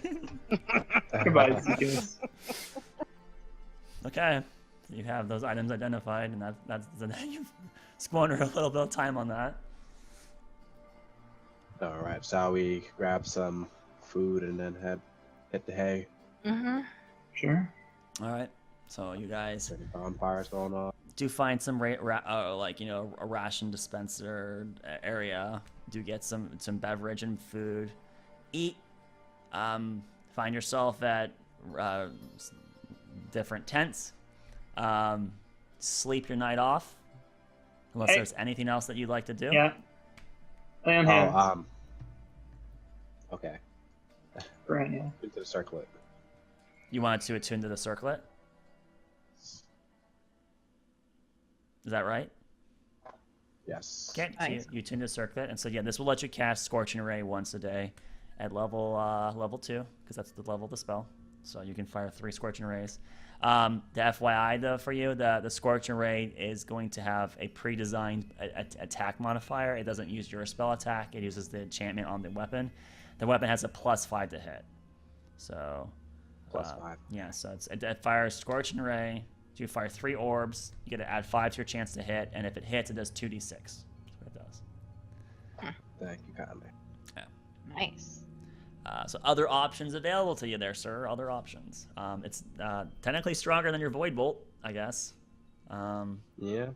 Damage-wise, it'll be comparable to your Eldritch Blast, though, because you get to add your modifier on it. So, all right. Yeah, it's more like Eldritch Blast. It's just so darn amazing, man. It's just so good. All right. So you guys then go to bed. Wake up. Nope. The next. Lay on hands with Daniel, please. Yeah. Okay. So, make a medicine check. Oh. I don't think I'm good at those. Yeah, because it's wisdom based. Yippee. -1 to that, son. I liked it better when it was charisma. Luck. 11. 11. So Annie will pick in a tent. And she taking off the crappy tarp that you guys gave her forever ago to try to hide her wings. You immediately recognize that she doesn't look very healthy.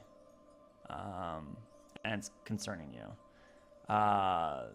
About half the plumage that was on her back, on her wings previously, has either fallen off or disappeared. So there's just this really sprawly, strangly pair of wings left behind that just don't look like they're very well orientated. And she doesn't look like she's kind of like withdrawn into herself, kind of like when you see someone who's sick, right? Like they kind of just you get the notion just sticking to the back and just kind of not doing anything. Bad body posture, kind of just like you know, just suffering through it. And so she doesn't look like she's doing very well. And then so you put your hand on her back and start casting your land hands. God damn it! Fuck you. You're rolling for me again. Yeah, well, I have to. I that's the rules I made for it. And you rolled high again. I mean, we've done this 5 times, and 4 of them have succeeded, and 1 has failed. I don't even know. So just FYI, you rolled a natural 19 is what you rolled on this. So it's a technical success is what it is. Wasn't one of them the natural 20 too? Yeah, the last one was a failure. That was like a natural 2 or 1, if I recall correctly. But the one before that, and the very first one was a natural 20. The second one was like a 19. The third one was like an 18, and then you had your failure, and then now you had another 19. So you're rolling like a god on these checks, which is really pissing me off because it's not supposed to be that way. Shit.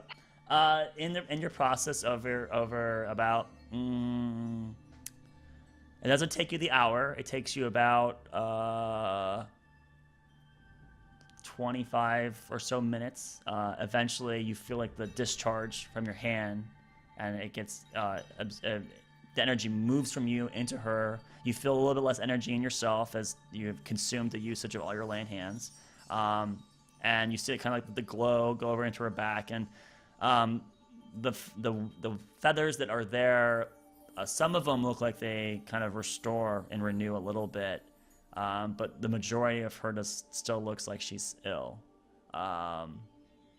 She offers you a smile before she just like lays down onto the cot that exists there and like puts her head against the pillow, basically. Just exhausted. Yeah, pretty much. How's her hand look? Her hand? I saw her cast that spell. Oh, that's right. Yes. She's you grab it, or not grab it, but take it, I guess, because we're not gonna use a strong verb like grab. That's rude. That's bad intrusive. language. Yeah, bad word choice. And she's too weak to really resist. So as you grab and you or take it. God damn it. Holy shit, Lars. You take the hand, as you look at it, her hand doesn't look like there's any ill effect on it, but her skin looks very pale. You can see the veins through the skin. So there's the blue lines of the arteries and such going through her. And she's just closing her eyes and just kind of like laying down on the cot as you just inspect her hand. Unfortunately, you've already rolled your medicine check, so I can't give you more.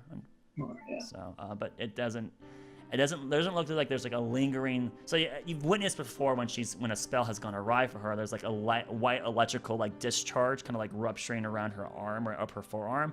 There's none of that currently, but her overall health looks pretty poor, unfortunately. It'll be okay, I know. We're gonna get to Midan, and I'll take you with my lunch. Hopefully you'll start feeling better. Can get somewhere, but less Midan Mines.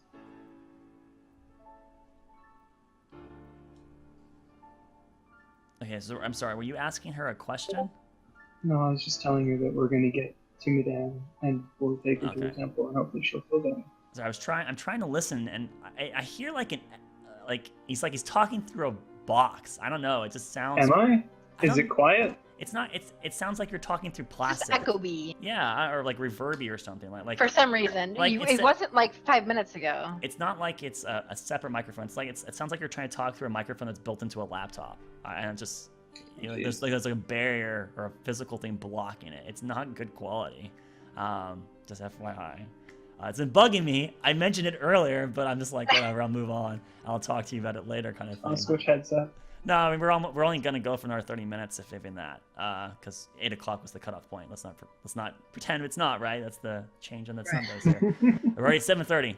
This is why we didn't take before I like laid, like I'm gonna kind of sit on the cot, but I want to take out the orb of sight. I want to attempt to use it before we go to bed. Sure. I don't know. Do I have to roll anything for it? You don't. I do. Okay. And so, what are you trying to use it for? I would like to see Relina. Okay. I'm gonna focus on Relina. Focus on Relina. You focus on this little gnome wizard that theoretically exists out in the world, or hopefully still alive. And nothing comes over the entire casting of this. So this is a 10 minute. 10-minute cast. Yeah. So over the course of the full 10 minutes, you get no insight of any connection with anyone. You do sense the magic gets triggered, but nothing populates inside your mind or in your, and so ultimately. So would I know if it was due to the mines, since we're still technically in them, or if it was something else? Would I know that or be able to tell that? I can give. You can take an intelligence check, and I can give you ideas, but ultimately, I feel like it's more like whatever you think could possibly be it is probably reasonable. Right. So if you want to do intelligence check, I can try maybe, and based on the intelligence, let me do it. Yeah. I can shoot things down or make certain things higher elevated for you to bring you closer to the truth. Usually, I prefer like just let you go think of whatever you want to think for it personally, but 13. 13. It's not great. I mean, the mines definitely could be interfering with it. It could also indicate that the target you're trying to use it on is no longer of this plane. So you know. It could be either of my main thoughts, basically. Right, exactly. So unfortunately, it was not high enough to really direct. No, it's fine. Evelyn's gonna go to bed, but I don't think she's in her rest very well. I think she'll be tossing and turning a bit. Okay. So, anything else, Roderick? Anything for you? Okay, he's just sneezing and blowing into tissues. Right. Moving on. So you guys sleep. Wake up the next day, get all your hit dice, magical items, everything, all that resets. Health restored, spell slots restored. I have to do that for all my stupid NPCs now too. God damn it. So, where is you're currently healed full? 1 second. Sorry, there's so many NPCs. And then this one too, because she got hit. All right, so everybody dead. With that in mind, you guys wake up the next morning, and Captain Miles is already awake, and she has several scrolls that you see, like she's kind of put into her pack that seem to have the Midan seal blazoned on them, like missives, basically. Yeah, basically. And she's like, "Well, all right, let's get going." Captain Whitebeard's pretty much assured me there that we just keep heading down this route here, and we'll get right to the main regiment. Yep. And then from there, it should be relatively safe, as they've done a really good job of securing up here, because they got delayed by this mine shaft thing, elevator shaft, whatever you call it. So whenever you're all ready to go, we can resume. Captain Miles, how are you feeling about going to Midan today?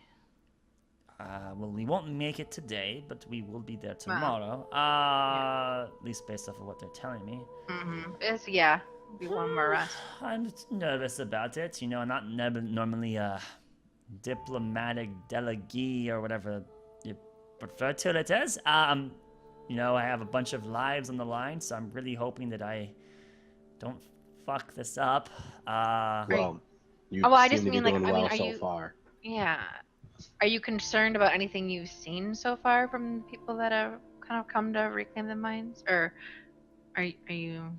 That's what me and Whitebeard were kind of talking about. Mhm. About the general state of affair and opinion of the crown and what he knew and didn't know, and wasn't a lot of information I could get, but overall,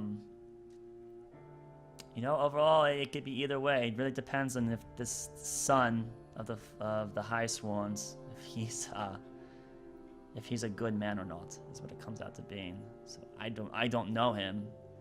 And, Yeah, we didn't really have much interaction with him, so.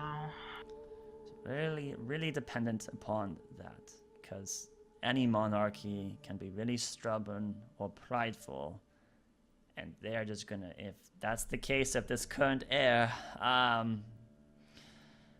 there'll be problems, is what my concern is. So I'm apprehensive.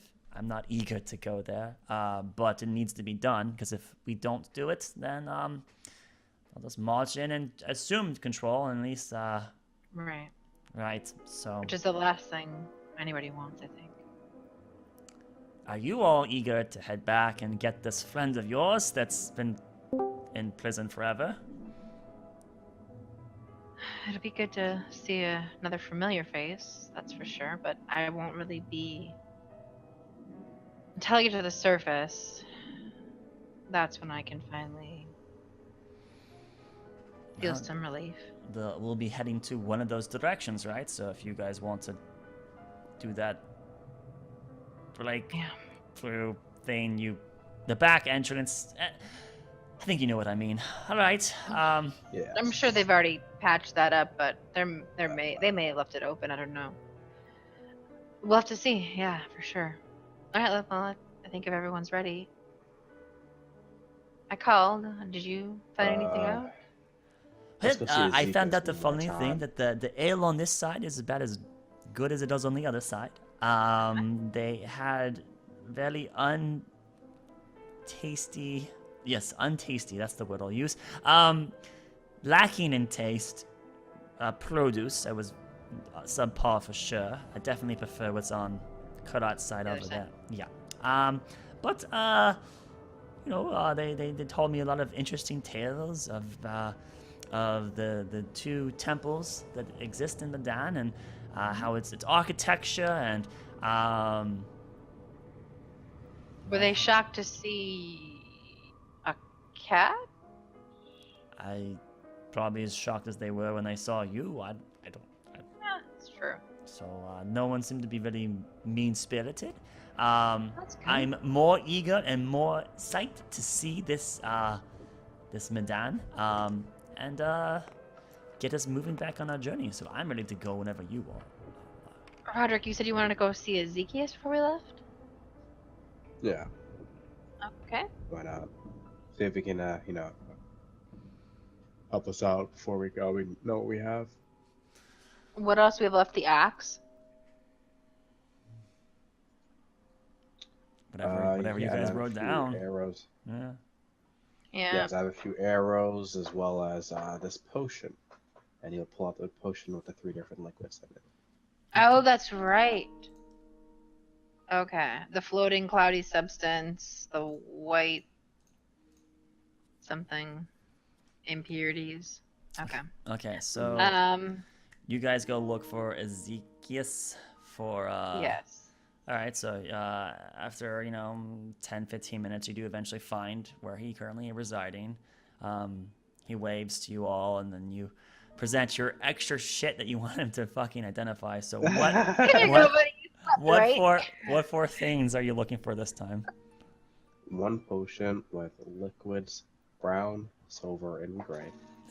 Right, this is a potion of climbing. It will effectively make it easier to climb a steep surface or such. In short, it will give you advantage That would have come in handy. on athletics checks to climb. So you gain a climbing speed equal to your walking speed for 1 hour, and then 1 hour also gives you advantage on athletics checks to climb. So that's what that does for you. Anything else? The axe. The axe. If Demi wants to, at least. Yeah, he's not. I think Demi's dead. Demi! Demi-Yoko! Yeah, because I think I kind of already figured out the scrolls, what the scrolls were, and then I think I had 2 gems written down, but I don't think they were magical. Oh, alright, you What hand over scroll the did you axe, have? and he I tried. have a blood red gem and an emerald. I mean, we could have him look at the blood red gem. See if it's. I said, what scrolls do you have? Oh, scrolls. Levitate, alter self, and greater restoration. Do you just... Okay. So, You get that? Yeah, And then Yeah, 4 I have potions that. of I have that greater too. healing. The gold, 2 pieces of paper and wax seals. That's all I have written down. So should I, do you want to hand over anything to him from the enchant? I mean, check. He's done one already. The axe and the blood red gem. Okay. So he grabs the gem. Just a gem. I'm Nothing. guessing it's just a ruby, right? Yeah, no, it's actually called a bloodstone, is what it's called. Oh, that's right, a bloodstone. Okay. Rough approximation, it's about 100 gold is what it's worth. Okay. Alright, and so then the axe, so he flashes over it, and oh, this is a very complicated enchant. I can't, well,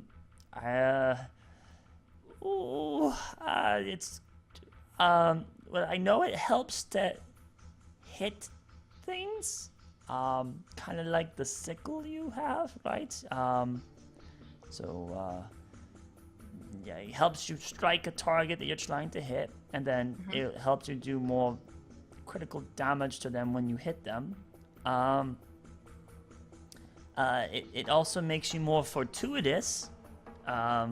Depending on your strength, it will make you more likely to survive taking damage. But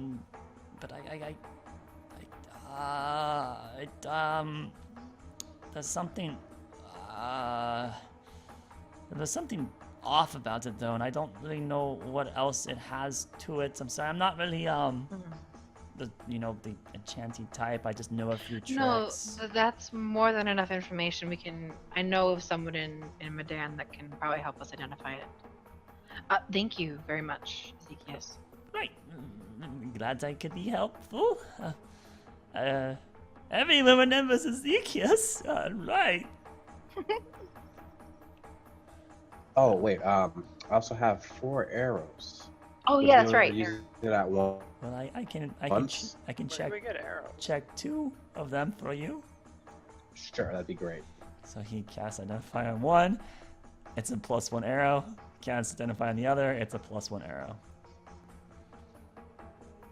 They're probably all the same. Then I Okay. maybe So hope. the arrow has a +1 chance to hit, and it does. So it's basically a +1 arrow, right? It does 1 extra damage and has a +1 to hit. All right. Well, thank you very much for your time, Ezekias. We appreciate it. The axe. That axe is. It's a strong enchant. It will make you good at killing things, but I felt there was something wrong with it, so be aware. Yeah, I don't think we need to use it right now. Thank you. We're gonna wait till we get back to town and have it looked at further. Thank you very much. Right. And so you guys leave Ezekias with his 5 o'clock shadow that seems to still be exactly the same point it was the day before. And where do you wish to go? Midan. Okay. Oh my gosh. Getting on your rams, you guys Ooh, resume. We're finally heading start the start circle your is nearly complete. start your trek towards Midan, and you spend How's this, by the way? quiet but can hear you. You make your way back towards Midan, traversing through these passageways and the place where the perpetual left turn existed, which would now be a right turn from your perspective.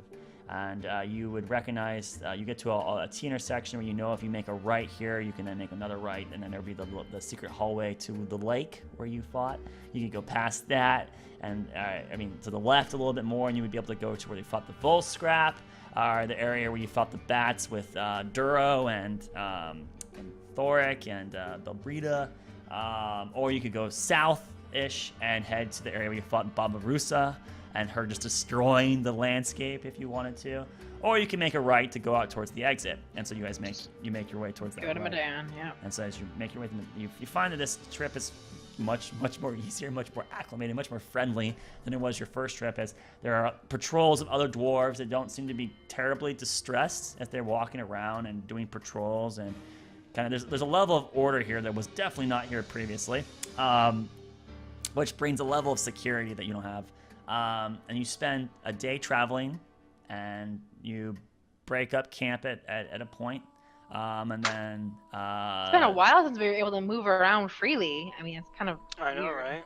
yeah, Normally we're always fighting things. no, nothing bad happens to you during that day of travel. Was there anything you guys would like to finish off and do during this day? Lay on hands. All right. Oh, boy. So you cast Land Hands. You spend the hour channeling it, and no effect comes through. So Annie will still make a medicine check.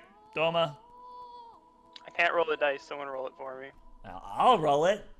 Where's the shittiest Ooh. dice? You will? Where's the shittiest dice? I'm gonna roll a d12 and pretend it's a d20. Thanks, Laris. Okay. Wappening. Minus one is 7. Her health seems to be just as poor as it was yesterday. And there seems to be no improvements upon her. So it seems like her health is still at the same level as it was the day prior. And your spell of trying to channel the land hands, it's not like it fizzles and nothing happens. It's just like the energy goes through, but it doesn't feel very satisfying to you. You feel like you didn't twist it the right way, and there doesn't seem to be any like positive effect after you cast it. So if it helped her very minusculely. Is basically what my answer would be to you. But yeah, you're trying. So it's better to try not to. Can I try the orb again? Yeah, on who? My mom. Your mom. Rocket Okay, would go watch her ahead as she and, does this. You put it in your mom. As you try to focus, it's the same exact effect as of yesterday. Nothing comes through to the orb, unfortunately. All right. And then anything happen, Evelyn? He was watching to see if anything else happened while I used anything. Yeah, and he was watching. He's asking you, Evelyn, did anything happen? Oh, nothing again. All right, let me see. Yeah, he would cast Detect Magic. That's Detect Magic. Make a Constitution saving. Shit. Oh, Roderick. Well, he had to throw up one more time. 14. 14. Woo! All right. And Yeah, he'll you just don't throw up, but he's cutting it though. you just immediately cuts cut it. it. Yeah, Yes. there was this very large amount of saturation of magic nearby, and you're like, yep, still in the aigeneir mine. And Oh, okay. So he would say to Evelyn, "Don't be discouraged. Right now we're in the heart of aigeneir, so Okay. I put it wait no away. longer." So then you guys go to rest from the day, wake back up, get back in Eating your rations. Yep, I mean technically you would consume the ration here, so you'll throw a ration down, please. Oh, I gotta do that for Aniel too. Oh, for fuck's sake. And a call. Keeping track of so many characters is not fun. Let me tell you, a lot of Aniel. Where's her rations? All right, 9 to 8, and then a call. I don't have a call's inventory, so I just have to make a note. A call minus a ration. Call minus 1 ration. Okay, got that. You guys resume your journey. Okay, back on your eat breakfast. Any conversation you'd like to have over breakfast or moving back towards Midan? Aniel, how are you feeling? Kind of look at her concerned. I'm doing all right. We'll be out of here soon, and everything will get better. So, how are you? Ready to be out of here. Well, I mean, there's not much longer, right? We just one more day, and then the king just gives us the key, and then we head Then back. if we get the key, we have to go back. Yeah. And then just out we go, right? I mean, Well, if he doesn't want to open the gate, then maybe he'll let us out the way we came in.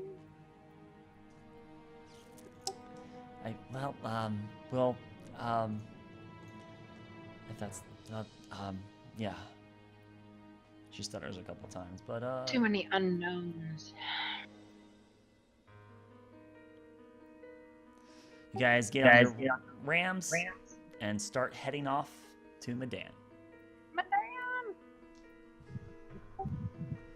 What was this manuscript of ancient tongue? Was that just supposed to be the writings on the wall, pretty much, and the pyramids? What was that? Ancient tongues. Manuscript of ancient tongue. Miniature of ancient tons. What? Manuscript of Yeah, I'm ancient pretty sure. tongues. I'm pretty sure. Yeah, that would be your attempted copying of this language. That was Oh made. yeah, Right. I'm back. Welcome Ah, back. you're Yeah, back. Yeah, Roderick would just read this over and over as we make our way back. Mm-hmm. That thing making any more sense to you? Make what more sense? What? I'm asking Roderick He if asked that thing Roderick. makes any more sense. For the most part, the words are still the same. It's just what What they mean. the intent and where it came from. Like, I know it's from some other word that wasn't discussed. Who or what and why they decided to help them out.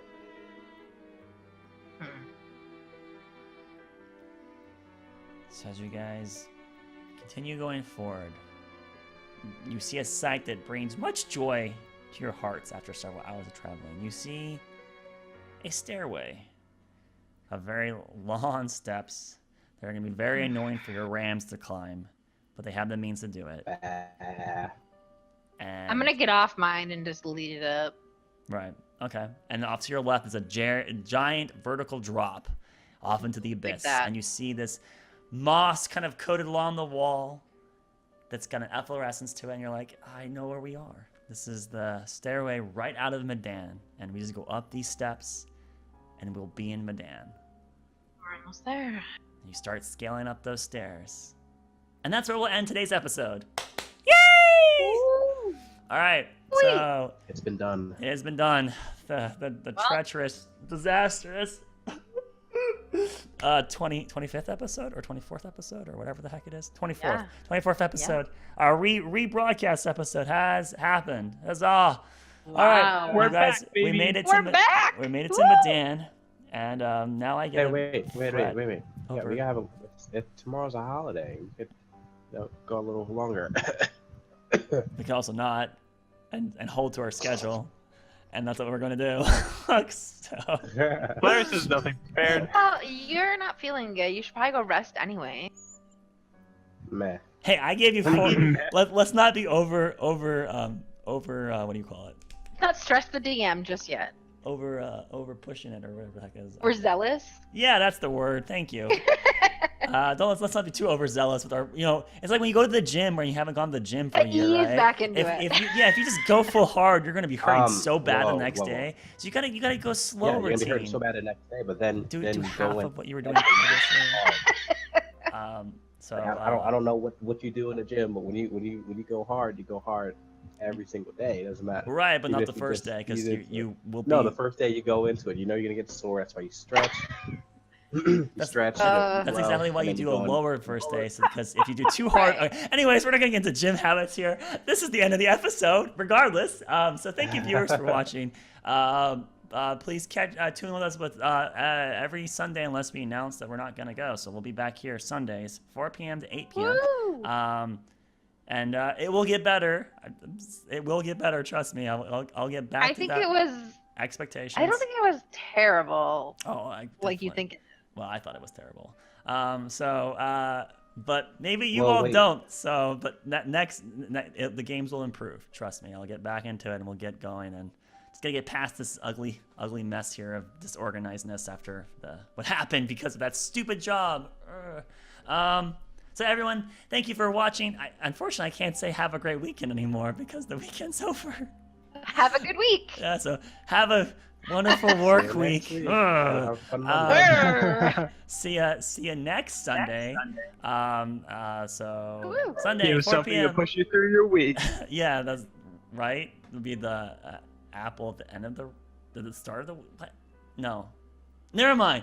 Thank you for showing. Oh, Jesus. Remember, don't trust the dungeon master. Good night.